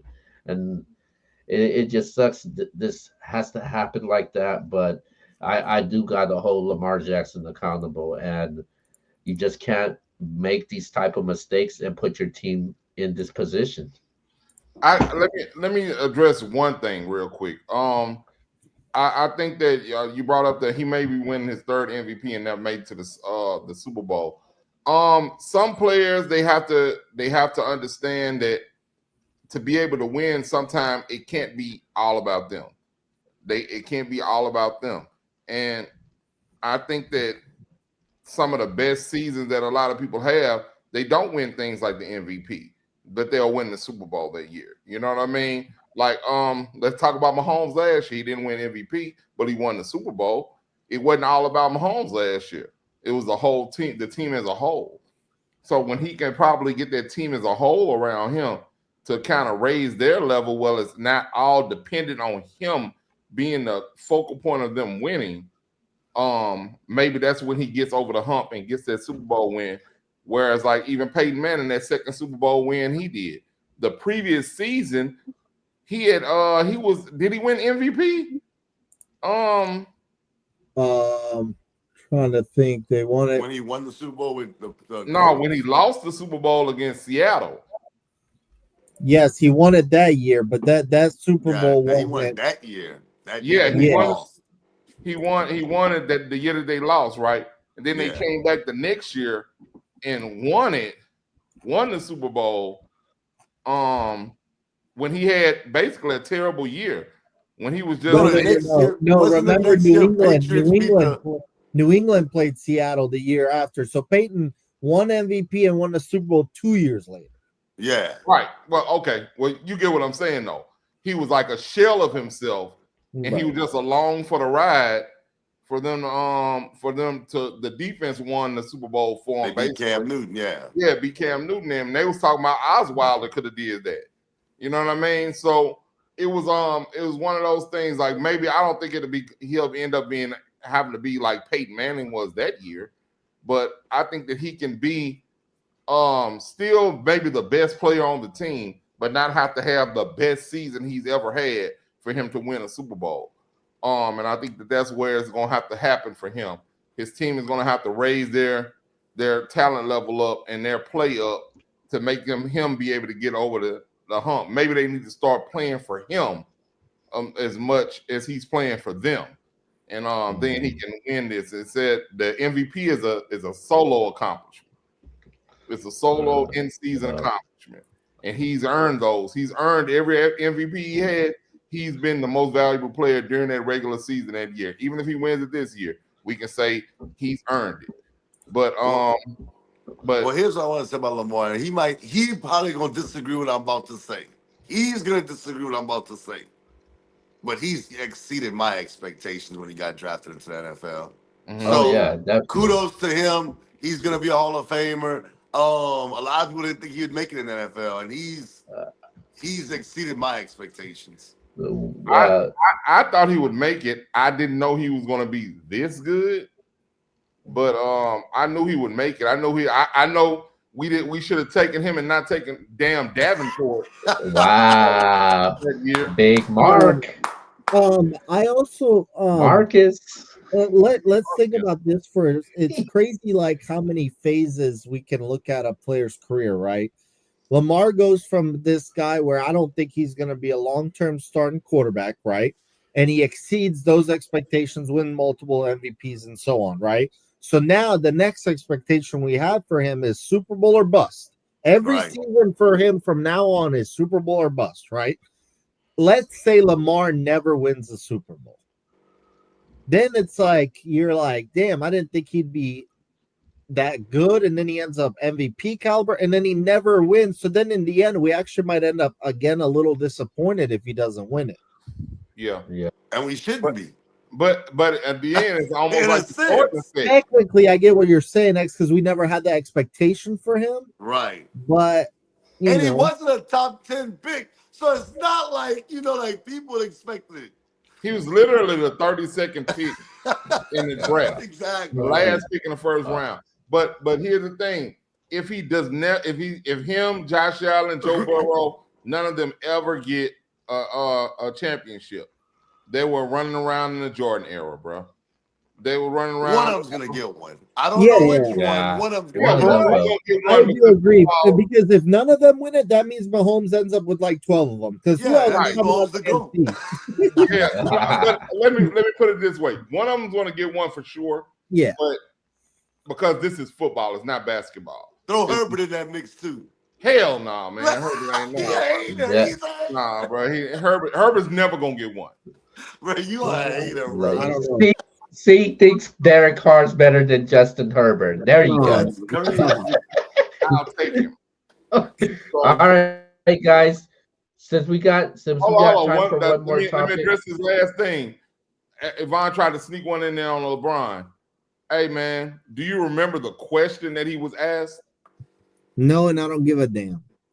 Yeah, but you're All right, man. Let's move on. You're trying to paint it as if LeBron threw somebody under the bus or didn't take accountability.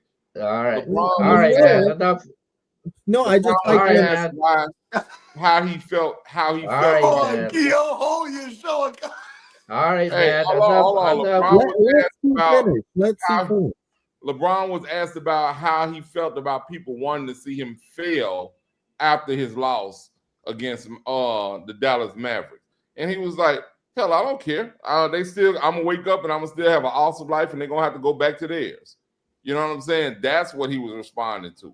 He wasn't coming back like not taking accountability for them losing to the Mavericks, nothing like that. Not like you tried to paint it. Yeah, but I don't like that response. I want him to say, F y'all, I'm gonna win one. That's what I want him to say. Or that's what I want to hear. That's the basically the same thing. Boy, I don't give a damn about y'all think about me. No, My life no. awesome. To hell with you. Let's go, Keo. Come on, man. Oh, I didn't know you were done. Okay. All right. You should Let's pay go. attention. I'm teaching. Oh.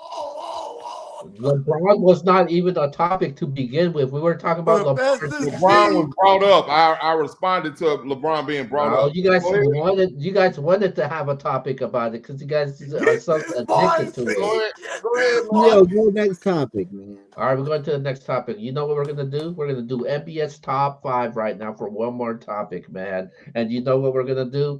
I'm gonna ask you guys the top 5 coaching positions right now that on the list that I'm gonna give out right now. So New Orleans, Dallas, Las Vegas, Jacksonville, and the New York Jets. So rank them from 1 to 5. Obviously, best to worst. The top 5 coaching positions in the NFL right now with the 5 that I gave you. So with that being said, man, Yvonne, you're up first. Let's go. Okay, so 5 spots left with the Bears getting Ben Johnson. So there's 5 left. I'm going to go number 5. The worst job possible as of right now is got to be the New York Jets. wow. Look, if you go to the Jets, you're going to feel pressure like nowhere else because of that New York media. You're kind of stuck in between. Do I roll with 40-year-old Rodgers or do I go try to draft somebody? And I want to say, I don't know what pick they have, but I know they don't have a top 5 pick. I think they're like 8th or something. In a weak quarterback class, in my opinion, I don't like the New York Jets job at all. I think you're kind of set up for failure. You know the owner is trash. Woody Johnson. He just keeps fumbling these head coaching hires. I thought Salah got prematurely fired for no reason. And actually, the Jets got worse after they got rid of Salah. So to me, I think that the ownership is unstable. That's number one. If your ownership is unstable, you don't want to work with these guys. So I think that's the worst. Plus the New York media, they haven't won a playoff game. I don't think they've even been to the playoffs in over a decade now. I think Mark Sanchez was the last time they were there. All of that is bad. I understand they got some pieces there, but no, I think it's a disaster in my opinion. God bless the person that gets the Jets job. All right. So Number 4.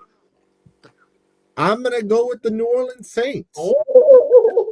I really don't think this is a good job because it's kind of similar. Wow. It's kind of similar to the Jets. Here's why. The ownership is more stable. Okay. You never heard about Sean Payton getting into it with ownership, or at least I didn't. They don't get rid of coaches left and right like they used to back in the day. But look, Derek Carr is older. He's proven he's an average quarterback at best. He's a Uh-oh. I quarterback. don't like you talking about the Saints. Okay, he's back. He's back. Wait, what would you say? You got lost for a second, but go ahead. I Go don't like keep- you talking about the Saints. Go ahead. Keep destroying the Saints. Continue. Okay. Anyways, the Saints, not the best job around because you don't know if you have a quarterback of the future. Well, you don't. I don't think you do. Yeah, the ownership is stable. However, I don't even like the pieces. You got a running back that can't run for 1,000. You got Chris Wow. Olave, who's had more concussions than Tua at this point. I don't like anything about that offense going forward. The defense to me is you just got rid of Lattimore. Cam Jordan is 85 years old.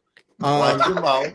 So I don't like the Jets, the Jets or the Saints job. I really don't. Like, I don't think you're coming into a situation where you're going to win immediately. You're going to need 3 to 5 years to win with the Saints or the Jets at this point. I'm just being honest.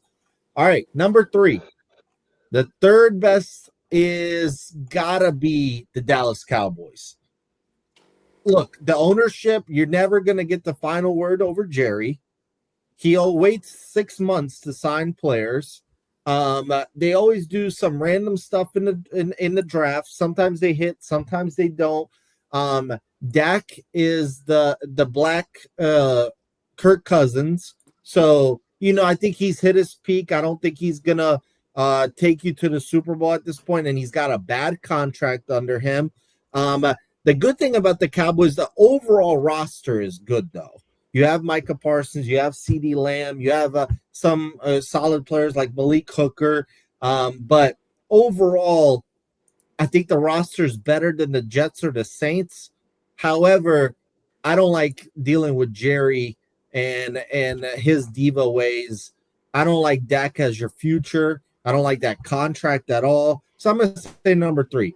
Number 2, I struggle with these last 2 spots. What? I do struggle with these last 2 spots. All right, I'm going to go number 2. I'm going to go with the Vegas Raiders. All right. Look, the issue with the Raiders, they don't have a quarterback. The good thing is you get Tom Brady to give you advice, the GOAT, literally. You're going to play indoors.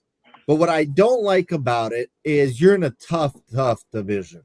You got to go up against Sean Payton, Jim Harbaugh, and Andy Reid every single year. That's 6 games right there. That's what I don't like about it. They don't have a quarterback. The good thing is they do have the 6th pick in the draft. They do have some pieces. In terms of the roster is solid. They have a bunch of cap space. However, it doesn't make it the first and best job, and that is the Jacksonville Jaguars, because the Jaguars have a young quarterback. They've signed them. I rather roll going from now on with Trevor Lawrence than Derek Carr, Dak Prescott, whoever the hell the Raiders are thinking about, and the Jets. I mean, they don't even have a quarterback at this point because they're not expecting Rodgers to come back. So I'd rather have Trevor Lawrence with years ahead. They have a good roster. X thought they'd win the division. So clearly that Ball is roster, wrong. clearly that roster is capable enough. They've just underachieved, and they can continue to build. And they have a top 5 pick. That's always a good position to be in. And they're not even drafting for a quarterback, so they're going to get a guy like a Travis Hunter, Abdul Carter. They could go maybe receiver for Trevor Lawrence. So I'm not saying that the Jags job is the best in the world, but it is the best out of the 5 remaining. So to quickly recap, the Jets are the worst, the Saints are 4th, the Cowboys are 3rd, the Raiders are 2nd, and the Jags are number 1. Oh, and I also forgot the Saints are in salary cap hell. So yeah, that's my top 5. Bruh. I'm like, I'm gonna let C go. I wanna go last. I am so like Go ahead, Steve. All right, man. Let me breeze through this real quick. Worst job out there is the Jets by far. What? Jets, their organization is just terrible. They don't have a quarterback. When they bring in a Hall of Fame quarterback, you can't win with him. I think that's just a bad job. You're going there for the money. It only reason why you take the head coaching job at the Jets is if you are highly established as a head coach already, or you're a very young coordinator trying to get your first opportunity at being a head coach. Either way it go, you lose your job in 3 to 5 years. That's why that's the number 5 job. Unfortunately, the number 4 job is the New Orleans Saints. There we go. Being that the Saints, just the roster on the Saints is not built to be sustained right now as of this date, right? We have holes in the roster. For one thing, we have to get a number 1 receiver. The quarterback that we have right now, he's aging. What I like about him is he doesn't turn over the ball, but what I don't like about him is that he doesn't go out and win you a game when you need him to go out and win you a game. So that spells a bad recipe for a brand new coach. And right now, I think that the overall health of the organization. I'm trying to think the mentality of the organization is off right now. Got to hold need somebody to come in and change the whole ambiance, the aura of the organization right now to be able to come in there. And we need a strong coach to come in there and do it. So I don't know if you go in with a young coach or if you come in with a coach that has more experience that has to be strong. The coaching candidates right now, the older ones I don't believe are strong, and the young ones are unproven. So, that's the number 4 one. The number 3 one, and I was debating on if this was number 4 or not, but the Las Vegas Raiders is number 3. And the only reason why I have them above the Saints is because they have a top 6 pick in the draft. And they can get a good player with that. Other than that, that organization is a terrible organization, poorly run organization. The ownership there is bad and has been bad for years. I don't think that they're going anywhere. I think that you're going there and you're just trying to cut the same thing as the Jets. You're going there trying to cut your teeth as a new coach, or either you're just going there because you have a name if you're an older coach. And I don't think that nobody's going there with the anticipation of winning the Super Bowl, going to the Raiders.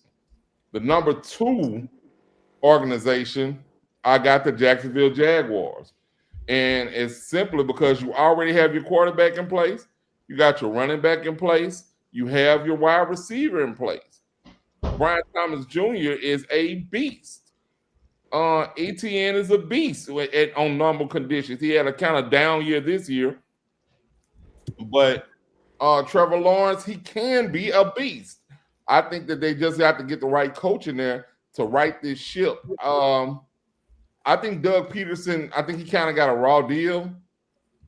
Um, I think maybe he needed one more year with him, and he could have did a little something with him. But I think they expected way too much out of him way too early, especially with them having all those pieces in place for him. And the number one job out there, the Dallas Cowboys, man. The What? reason why Mike McCarthy Woo. lost his Let's job as go. the Cowboys coach is not because he's a bad coach. It's because he had all the weapons to win and he did not win a Super Bowl. And you constantly underachieve like that. He had 3 12-win seasons. A bad coach doesn't do that.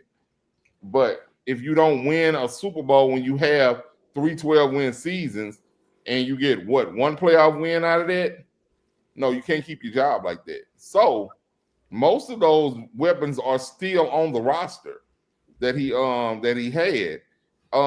Dak was injured this year, but Dak will be back next year. You got CD Lamb. You need a running back bad.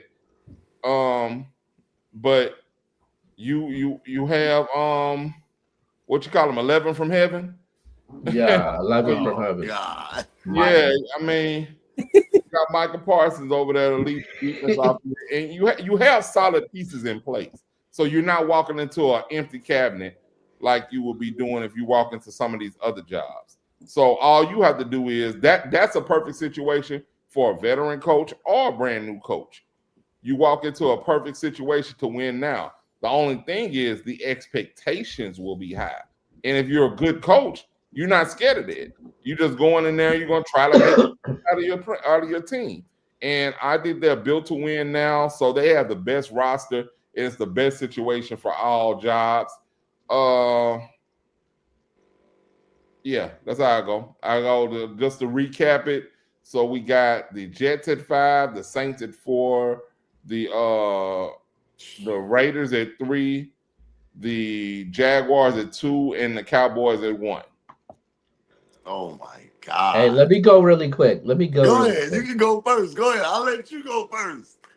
All right, Oh man. my. All right. My number five is going to the freaking Las Vegas Raiders. I got them at number 5. This is the worst franchise in the National Football League, man. You go there to end your career. The Raiders ruin careers. It doesn't matter if you switch to LA, Oakland, Las Vegas. Not much is going to change. And I don't think there's much Tom Brady could do to change things. So Is he the playing? Raiders, yeah, he's not playing. Oh um, and they just got too many holes, man. They lost their best wide receiver, Devontae Adams. Um, they got Bowers, which is promising. The defense, I think there's a lot of holes in there also, including the offensive lineman, and we know the quarterback issues. So I got them at number 5. Number 4, man. I'm going with the Jacksonville Jaguars, man. Obviously, I wasn't high on this team. The huge blame goes to Trent Baalke, man. Come on. You had some questionable signings of Christian Kirk, Evan Ingram, and my favorite one of all, Gabe Davis. What the hell was that? And then you ran Jim Harbaugh out of San Francisco when you were Yep. taking over, and then you decide to get Jim Tom Sula. He got fired the first year, and then trying to get Chip Kelly. He got out of there, and you got numerous coaching changes down over there. I know you get what's promising with Trevor Lawrence and Brian Thomas. That's solid also, but I feel like this team got a lot of holes, and obviously you're in um the AFC where you deal with Buffalo and teams like the Kansas City. So I got them at number 4. Number 3, I got the New Orleans Saints, man. I think the New Orleans Saints, they do got a salary cap issue. I guess a lot of people, that's what they're trying to say. I know Cam Jordan, Tyron Matthew is, aging up right now, but this team needs to stay healthy. I don't know what the quarterback situation is for this team right now. Are you going to stick with Derek Carr, Are you gonna, take a chance on Spencer Rattler, where a lot of Saints fans kind of maybe they should give him a chance as a starter? How much does Alvin Kamara have left? He did surprise me this year also. So and the wide receiver, I think they need to add another wide receiver threat there. I like Shaheed. I like Chris Olave, even though they get banged up at the time, but I think they need to add another wide receiver in there, man. If you could get somebody like a T. Higgins in there, that would be good. But the question is, what is this team going to do with their ninth overall pick in the NFL draft? Are they going to do what they normally do, draft an offensive lineman? They better Or, not. or They're, they could. they're gonna draft the bust. All right. So, number two, man, I like the New York Jets job. I really do. There's a lot of talent on that team right now. They just need some type of leadership there, man. Some type of leadership. I know Aaron Rodgers, he ain't gonna be there. So obviously that this comes the quarterback situation that you gotta deal with now. I don't know if they're gonna take a chance in the draft trying to get a quarterback. Maybe they could trade up to get a quarterback. Maybe they could take a shot as at one of these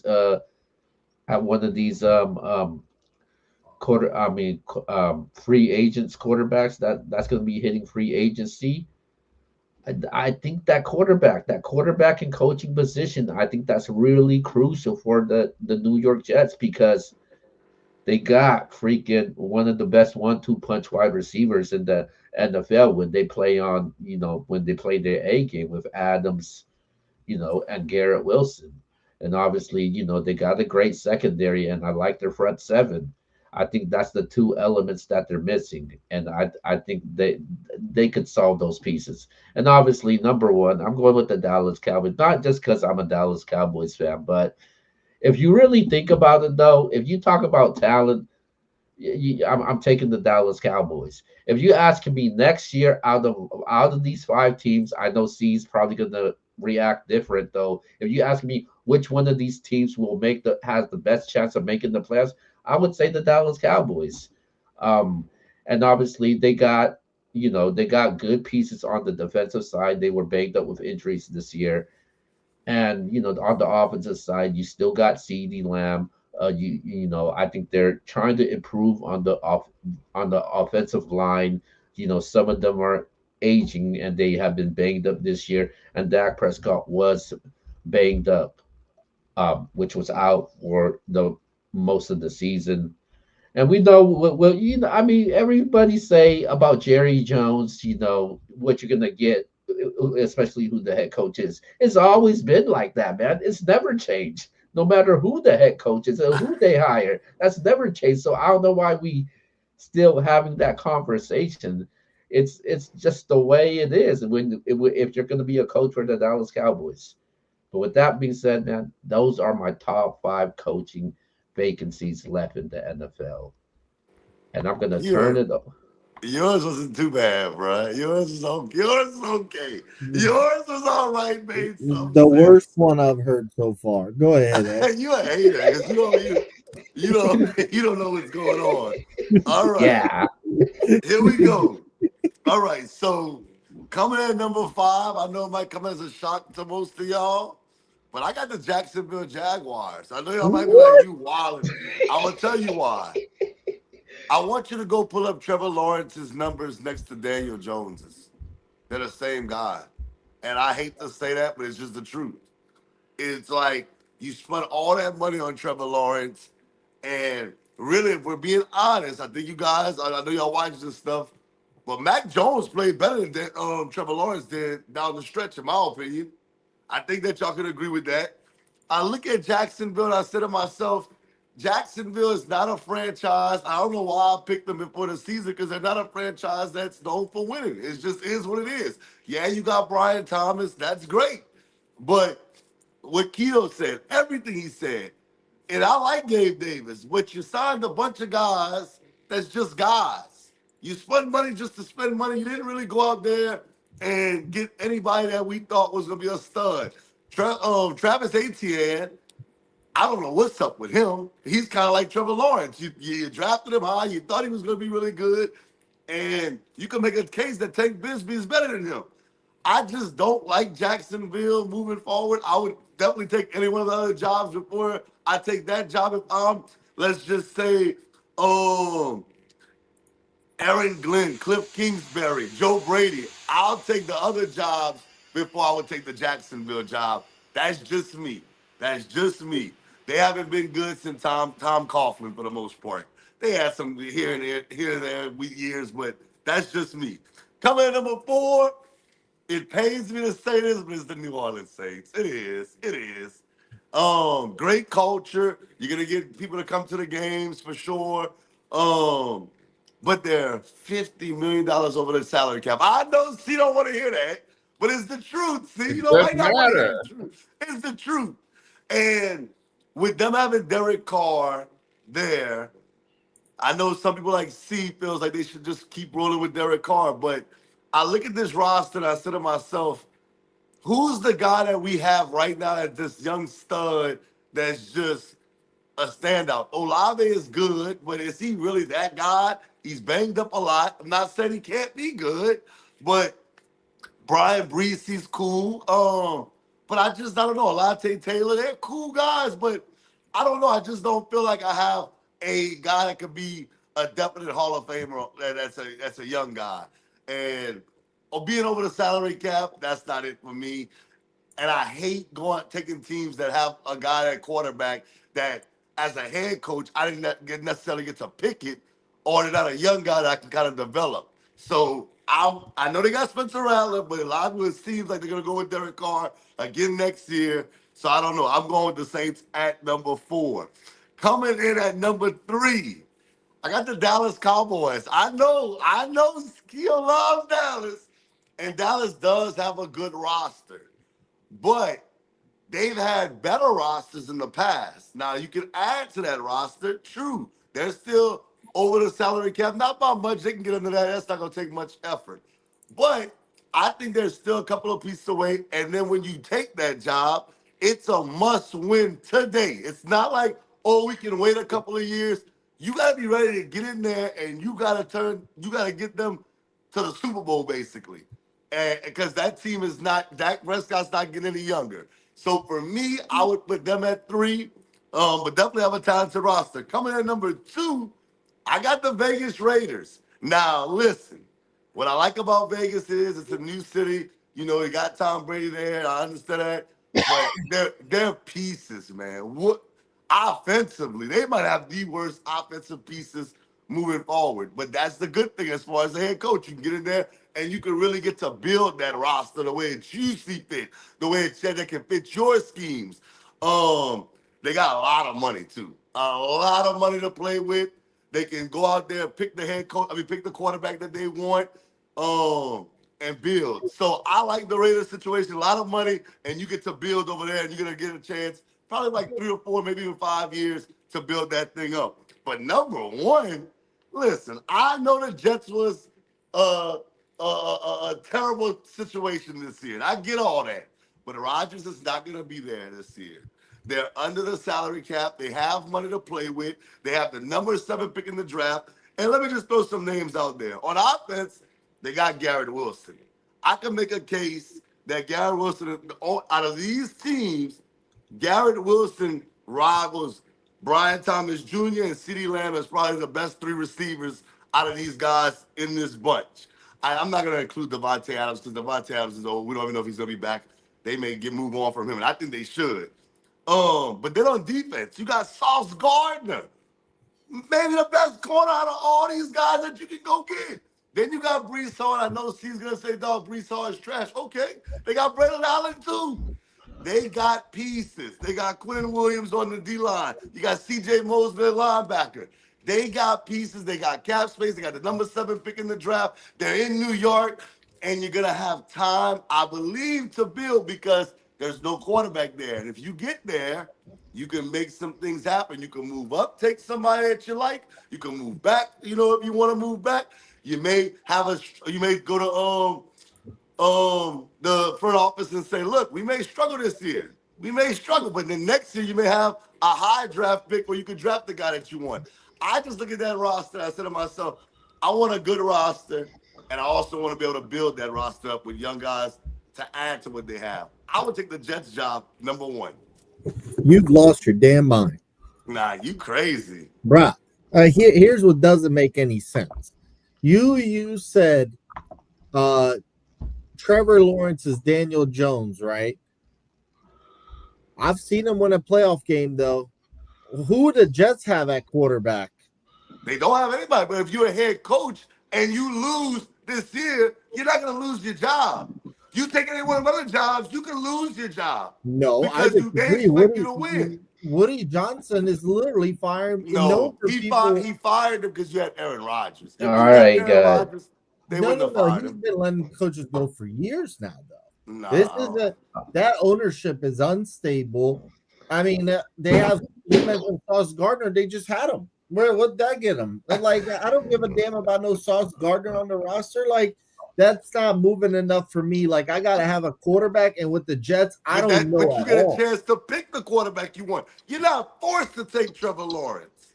And you can say you won a playoff game, but dog, we're not even thinking about that no more. I'd rather have Trevor Lawrence than who they might have at the 8th pick of the draft. Yeah, me too. But you can no. Who are you gonna get at 8? I would move up. I'll say this: if I believe in somebody, I think Cam Ward can be good. I would move up and take Cam Ward. But then you lose draft picks for the future. But so you have a young roster. You moving draft picks and you're gonna have to move a player. Like, what player are you willing to move? What has Trevor Lawrence done since he won that playoff game? He's won more playoff games than Sauce Gardner. No, I'm asking you, what has he done since then? Well, what have the Jets done since then? Dog, hey, you're right. You're right. You sounding like C. He's asking you a question, and then you're asking a question back.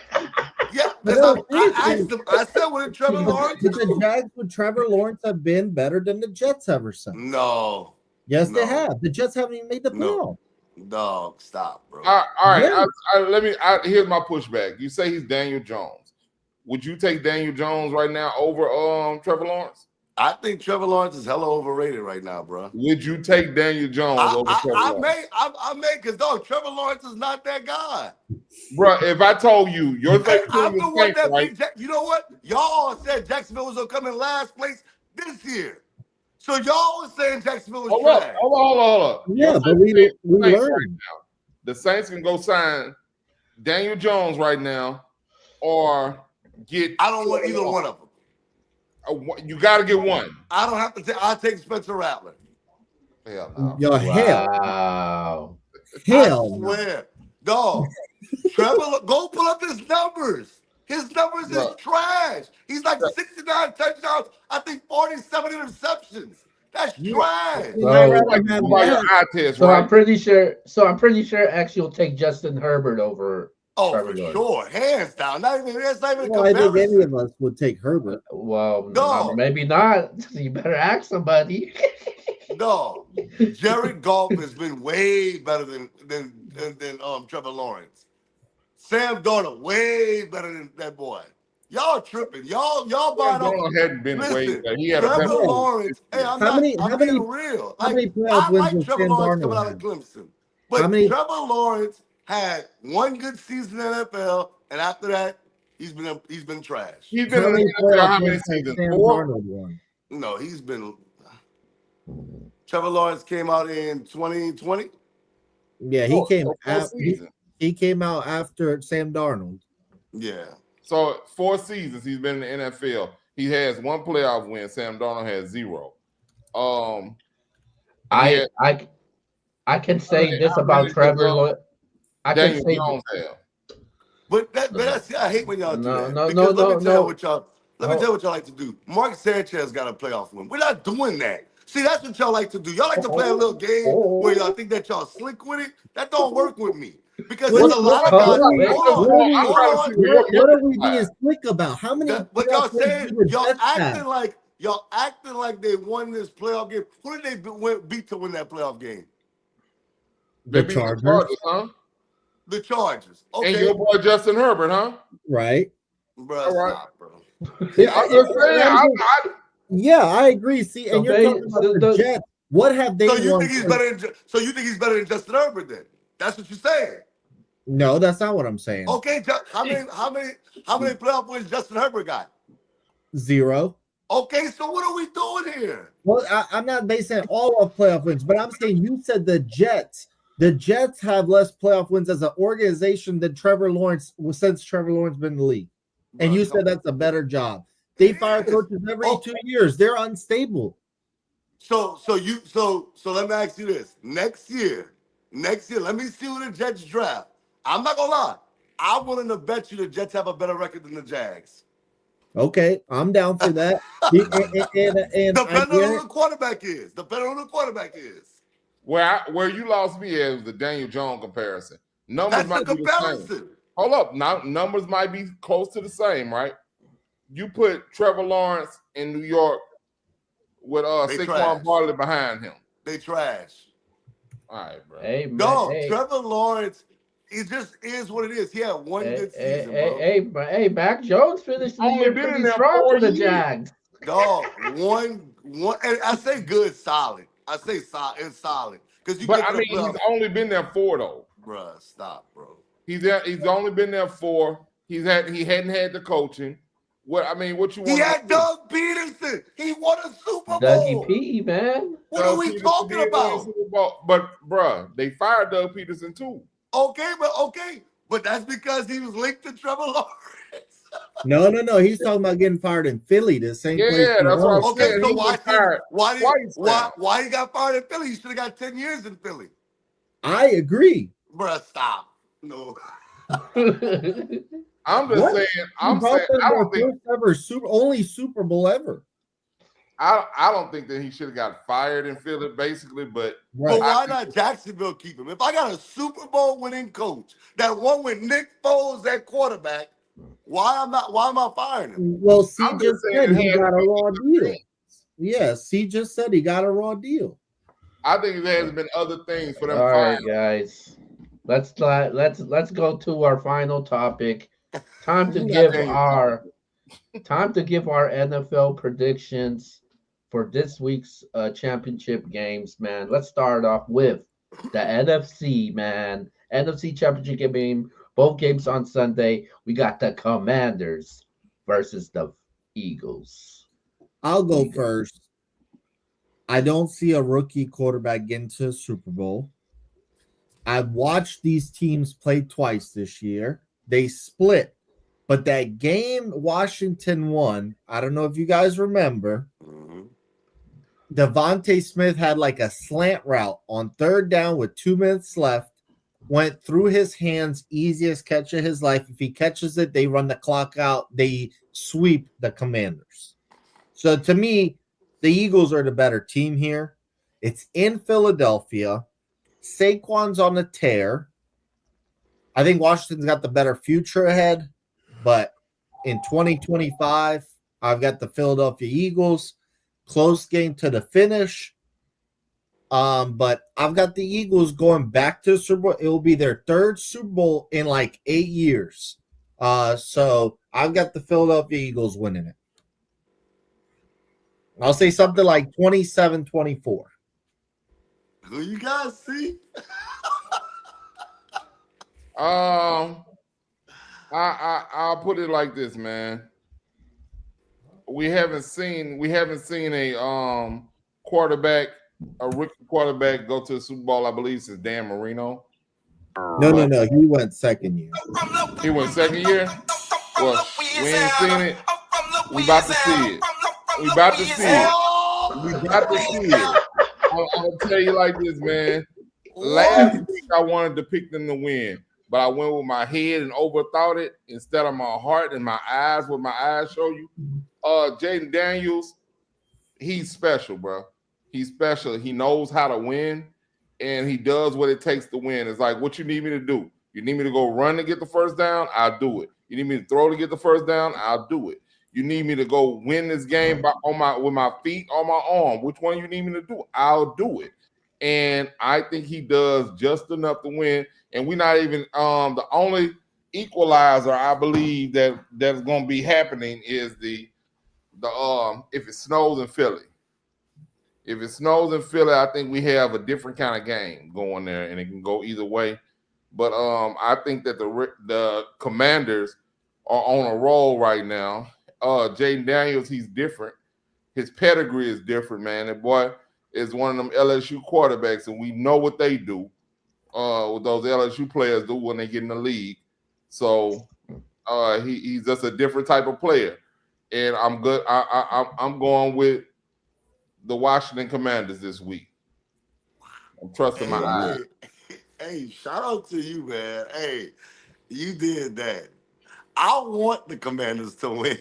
Mm-hmm. Just because I like me some Jaden Daniels. I'm jumping on that bandwagon. He's no longer Teddy Bridgewater. Oh, He's JD5. Damn, I need to name my pick. But box office is right here. He's right about this one. No, the Eagles, Saquon Barkley is just different, bro. He's different.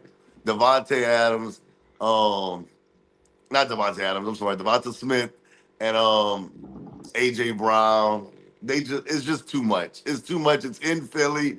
I understand Jaden Daniels has had an amazing year, but they saw him. Nothing that he's gonna do is gonna surprise them. I got the Eagles, man. I hope you're right, though, see? I hope you're right. I heard LeAngelo Ball performing at halftime. Hey, he should. He should. Really, man. So I might swerve in that corner. Deal. Whoa. If y'all finish with y'all duet, man, what they say, HTTR? And then when you said Derwin the Destroyer, I guess it's ATTC now.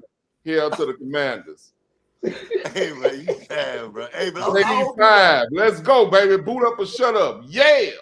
Hey, I hope you're right, man. I hope you're right, but I just don't see it, bro. I looked it up real quick. Sean King, Big Ben, Joe Flacco, Mark Sanchez, and Brock Purdy and Dan Marino all got to the title games in their rookie year. No rookie quarterback Sean has King, man, that's Tulane, baby. Yeah, what you know about that? Yeah, it was a fluke. It was a fluke too. Hey, I ain't gonna lie to you. I wrote down that I was gonna pick the Commanders, but no, I can't do it, bro. I just think that Saquon Barkley, bro. When he said Saquon, I was like, oh, I just saw Saquon jumping over people, breaking long runs. I said, nah, I gotta roll with the Eagles, bro. I did that last week because I came in thinking I was gonna go ahead and pick the Commanders, and I didn't. I'm gonna trust myself this week. And if I'm wrong, I'm wrong. But I know what I'm going with. Yeah, man. I'll be rooting for the Commanders though, man. But in Philadelphia, Lincoln Financial Field, it's gonna be a great atmosphere there. I don't think they're gonna stop Saquon Barkley. That's the thing. I don't think the Eagles they're good at taking care of the ball. There's no way that they're gonna commit 5 turnovers like the Lions did.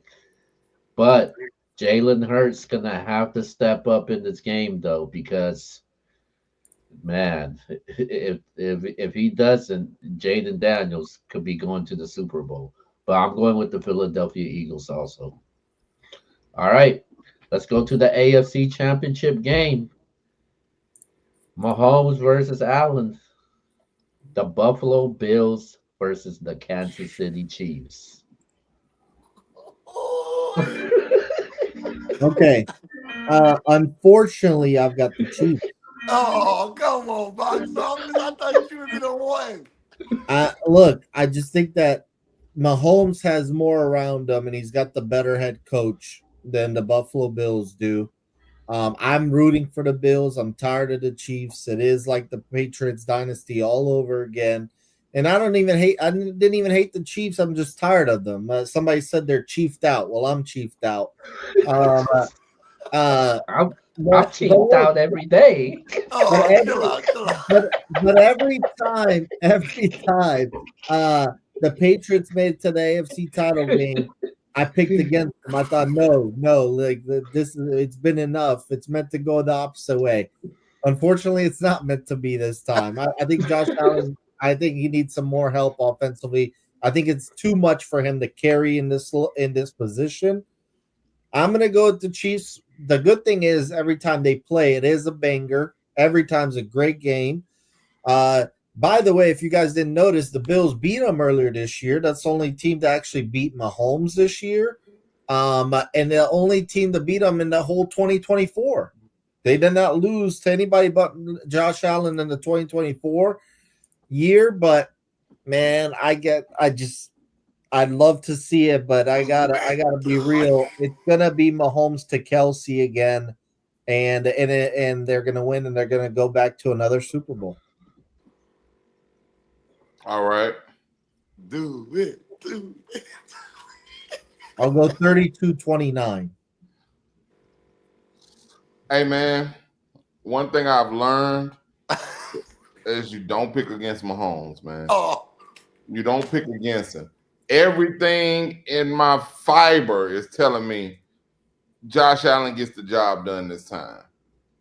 And I was about to go ahead and pick him until Yvonne reminded me that they already beat the Chiefs this year. They ain't doing it twice.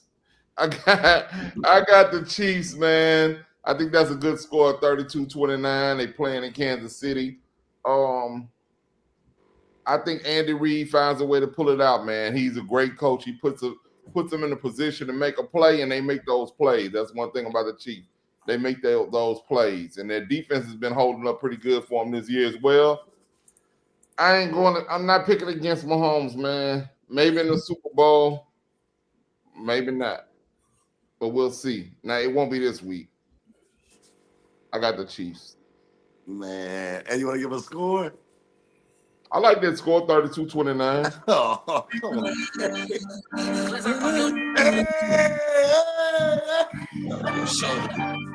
She get real. Got a little something for the crowd, man. I feel you. I might swerve in that corner. Boy, it's trash. What up, Jello? What up, Jello? What up to the big baller brand? I see y'all Lamar, man. Big Baller Records, where y'all at? Hey, keep being a great father, man. You're doing a great job. Awesome job as a father, bro.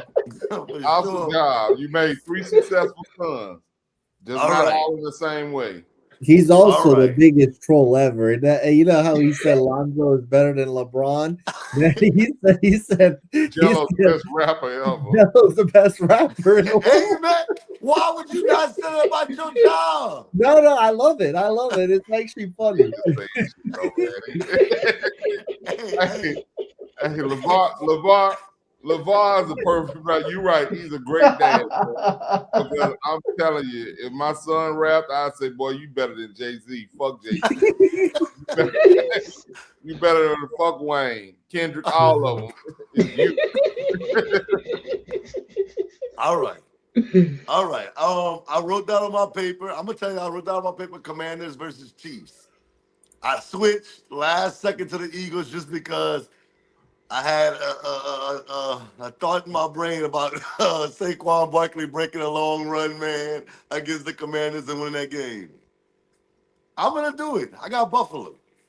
I think Buffalo upsets the Chiefs, man, this week.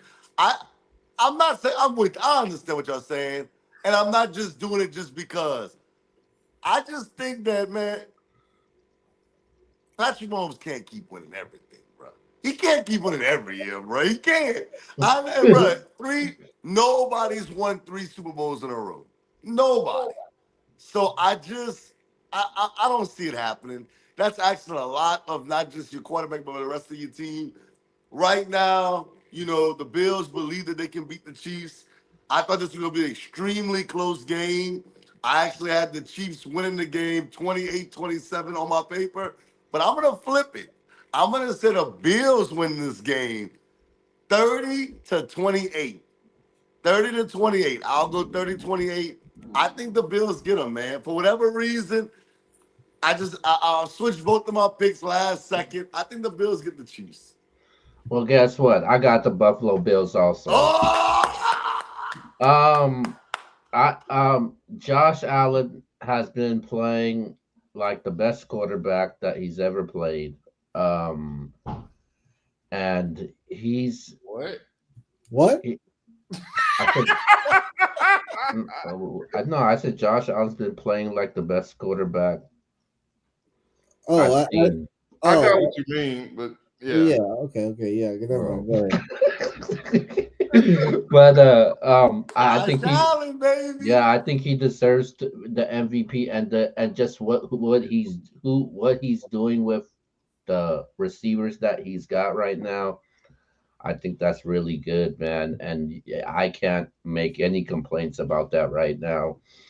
Um, the only team that beat the Kansas City Chiefs, and nobody wants to talk about that, even though it's in the regular season. They did lose to the Ravens head to head in the regular season, but Josh Allen came back and beat them in the last week in the playoffs. And I think the running game, I trust the Buffalo Bills running game more than I actually trust what the Chiefs are doing right now. Mahomes actually has to play quarterback on a high level in this game because Josh Allen, he's he's going to be playing like his life depended on it in this game, and he cannot afford to go 0-3 against Patrick Mahomes. And I think if he does win this game, I think we'll say there's actually a Patrick Mahomes and Josh Allen rivalry. And I think the Buffalo Bills will pull it off, though, pull off the upset and beat the Kansas City Chiefs. I hope you're right. I'm with you. I hope you're all right. Now, obviously, we'll see what the Super Bowl is. If you had to say, based off of your picks, who's going to win the Super Bowl right now? Because right now, I have a Chiefs Eagles Super Bowl rematch of a couple years ago, and I would say I'd pick a three-peat. I would pick the Eagles to beat the Bills. Okay. I just think Saquon. It's just too many weapons in Philly. And Philly, I just feel like they'll get it done. I got the Commanders. What? What? I got the Commanders with a rookie quarterback upsetting whoever comes out of the AFC. Hey, bro, you need to put a bet on that. You need to put a bet. If you believe that, you need to put a bet on that. I got the Bills though. I got the There Bills you go. winning the Super Bowl. If my picks come out the way it should be. So I got the Bills. Wow, Hey, we all got a let- different pick. Let's say what C said comes out true. Is Jaden Daniels better than Joe Burrow? Hey, X, what I told you last night. Hell no. No, What I told you no, last he night. is. If he was to win this Super Bowl, as far as right now in his rookie season, he would have to be elevated into, and depending on how he played, obviously, if he was the reason they won this week and then again the Super Bowl, bro, come on, man, you have to put him in that category as the best quarterback in the NFL. If he was to win it, come on, man. I told X last night. I said Jaden Daniels win the Super Bowl. He's gonna be have to be put ahead of Joe Burrow as the best quarterback to come out He of has that. to be. I agree. And if he does, I ain't got nothing to say, bro, because that means he would have done something Joe Burrow had more time to do, and he did it instantaneously. Well, he would have done it faster than any quarterback ever. Right. And did it with less weapons, quote unquote. Yeah, like Lawrence not Chase. With not doing that. with the mastermind assistance by Cliff Kingsbury. Let's not forget about that. Hey, Cliff was definitely gonna get a head coaching job if that happens. For sure. Oh, yeah. He might get it regardless. All right, man. That's what I wanted to ask y'all. That's what I want to ask y'all. We said the 5 jobs available. Who gets those jobs? Okay, so what I'm hearing is that Kellen Moore is going to be the next Cowboys coach, and that is the most Jerry hire ever. I don't understand that. Is that big of an upgrade over Mike McCarthy? Is that going to lead you in a certain direction No, I don't know what the hell the Cowboys are doing, but I'm hearing Kellen Moore is their next head coach. Okay.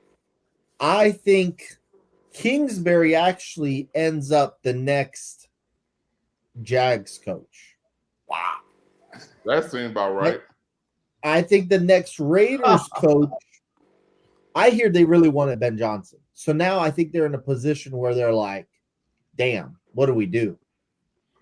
And I think if I had to guess, I'm gonna just throw it out. I think they get Joe Brady. Wow. But I know they wanted Ben Johnson. I heard Dion really wanted the Vegas job. Now that it's open, do they maybe go to Dion? I don't know. The Saints, I think their next head coach is Mike McCarthy. Let's go, Mike. Let's go, Mike. Just what I hear is they like Aaron Glenn and they like Mike McCarthy.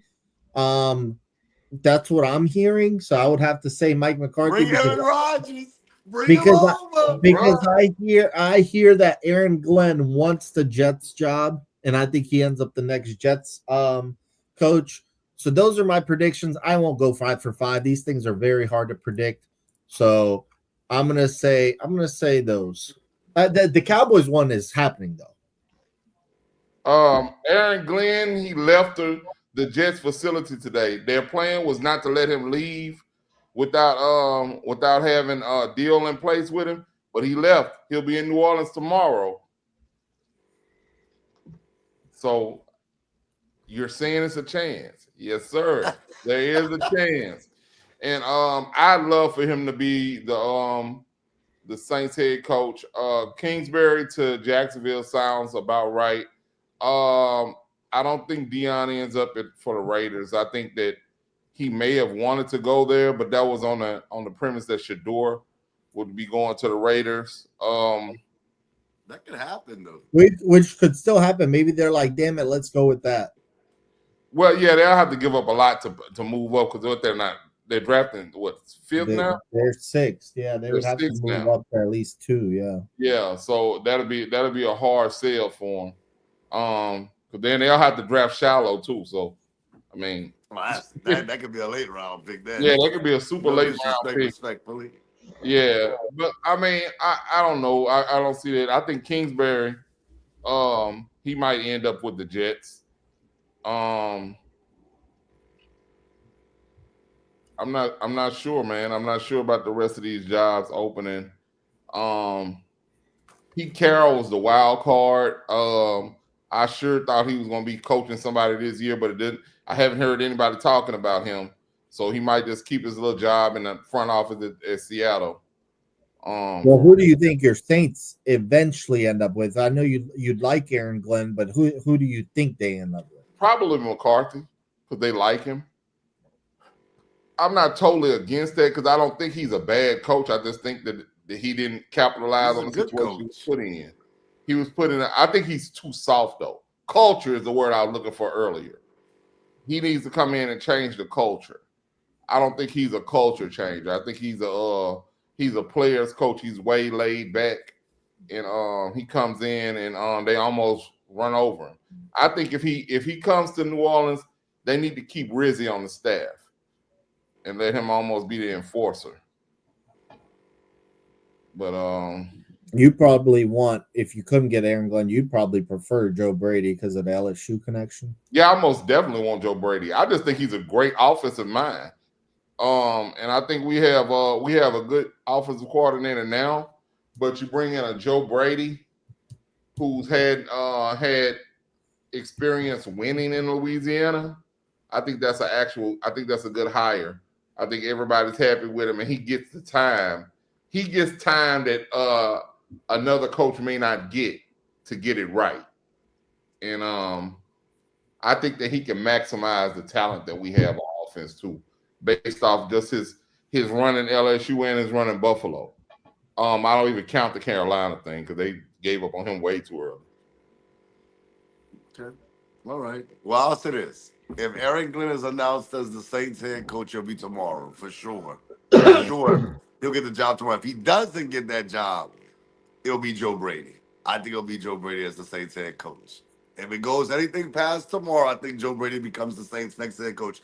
I think that they will end up with Joe Brady. For whatever reason, I'm just taking a stab at it. I actually told you yesterday, Mike McCarthy, Aaron Rodgers, come on down to the South. We going to feed you right. We going to get you right. Let's get this thing going. We're going to lose like a son bitch. But okay, hold up. They're going to get Joe Brady.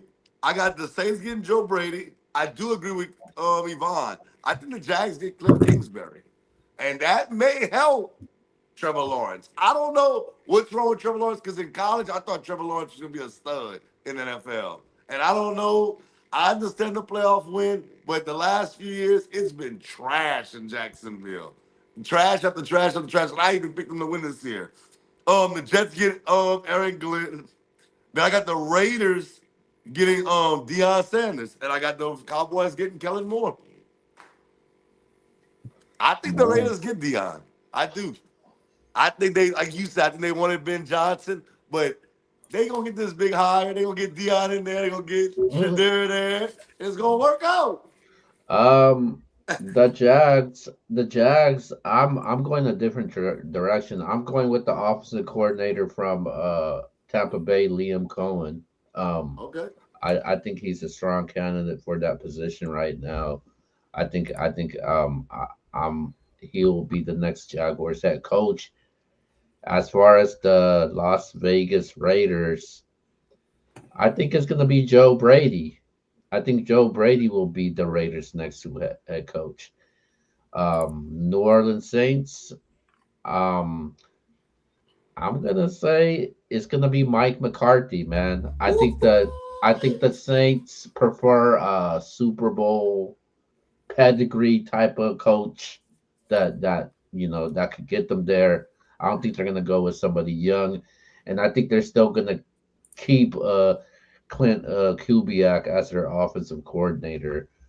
I still got the Jets rolling with Aaron Glenn though. I think Aaron Glenn will get a deal done, and obviously the Cowboys. I think they're gonna go with something young, and I think it's gonna be the obvious with Kellen Moore. And those are my selections. All right. With that being said, man, let's get out of here and let's go to our shout out. Shout out to y'all boys, man. I love doing this show with y'all. Y'all some clowns, bro. But more importantly, shout out to my dog, Jello Ball. I might swerve and bend that corner. See, yeah! So let's go. And I heard that she wanna show. Hey, go download that, man, off your Apple Store or whatever you use, man. The best song of 2025, see? Shut up. Hey, but shout out to all. Hey, I don't want to say this though, for real. Shout out to all the LRC middle school teams, man. Every team except our girls, and we understand what happened. Our 8th grade girls team, fifth grade girls and boys, 6th grade girls and boys, 7th grade girls and boys, 8th grade girl or boys, all won league this past week. Hey, man. We like a factory, and man. this Thursday, LSU and South Carolina. Hey, It goes down. March Madness is continuing early. Let's go. Woo. Young But Flaw shout out to all J. them. Hey, Yvonne, make sure you watch on Thursday, man. Got some good women's basketball. South Carolina versus LSU. Gonna be lit. Okay, well, Chloe kids, man. well, majority of Louisiana won't even be watching that. But Watch your mouth. Watch your mouth. Ew, and it's snowing out here in Louisiana, baby. Y'all stay safe out there, man. yeah, well, I'm worried about these title games this weekend. That's what I'm worried about. Look, there's 3 football games left for this season. There's 3. Enjoy them. And then it's going to slow down a little bit for us. But I'm definitely looking forward to Sunday. I can't wait. It's bittersweet though. So I'll enjoy it. I love doing this show with y'all. We after all these years, we finally got a show with X on drugs. He actually thinks the Jets are the best job out here. Like it's good to see X on drugs sometimes. I'm not on no drugs. Garrett Wilson. You think that Ohio State's wide receiver you, according to you? Yeah, but that's not enough to get me there. So what job you said was the best? What'd you say? What job you said was the best? The Jags. No. But yeah, Jags man. Be last place next year. Look, I enjoyed watching doing this show. I can't wait to talk about the Super Bowl for the next 2 weeks. So see you boys then. All right, man. Great show, guys. Once again, hopefully y'all were paying attention and you learned something because I've been teaching this entire time. But for those of you who have been paying attention, surely you learned something from one of the educators that's on the show right now. There you go. Tell them again. What All right. But last shout outs, I always go to my family: Hunter, Morgan, Tori, Christian, Ali, and Edward. Daddy, love y'all. I'll see you in just a second. To my beautiful wife, I love you too. I'll see you in just a second. And Pep's babies, Marcel, Carter, Bryant, and Azaria, Grace, Bryant. Pep, love y'all. I'll see y'all in just a second, even if it's just on my screensaver. And I know y'all enjoyed it. Snow today. Boy, we was acting bad in the snow today in Louisiana. So shout out to everybody in Louisiana that had fun in the snow today, man. Make some family moments. And the whole crew of the Nbs crew, man, appreciate y'all boys for having me on. I'll smack y'all around again next week. Let's get it. All right, man. Shout out to XC. XC, Yvonne, everybody part of the MBS team, man. This is episode 76. Shout out to the 91 people that's tuned in right now as we speak. Shout out to the ones that tuned into yesterday on the stream that we did yesterday. But with that being said, man, this is the MBS Show episode 76. This is the squad, and we out. Peace.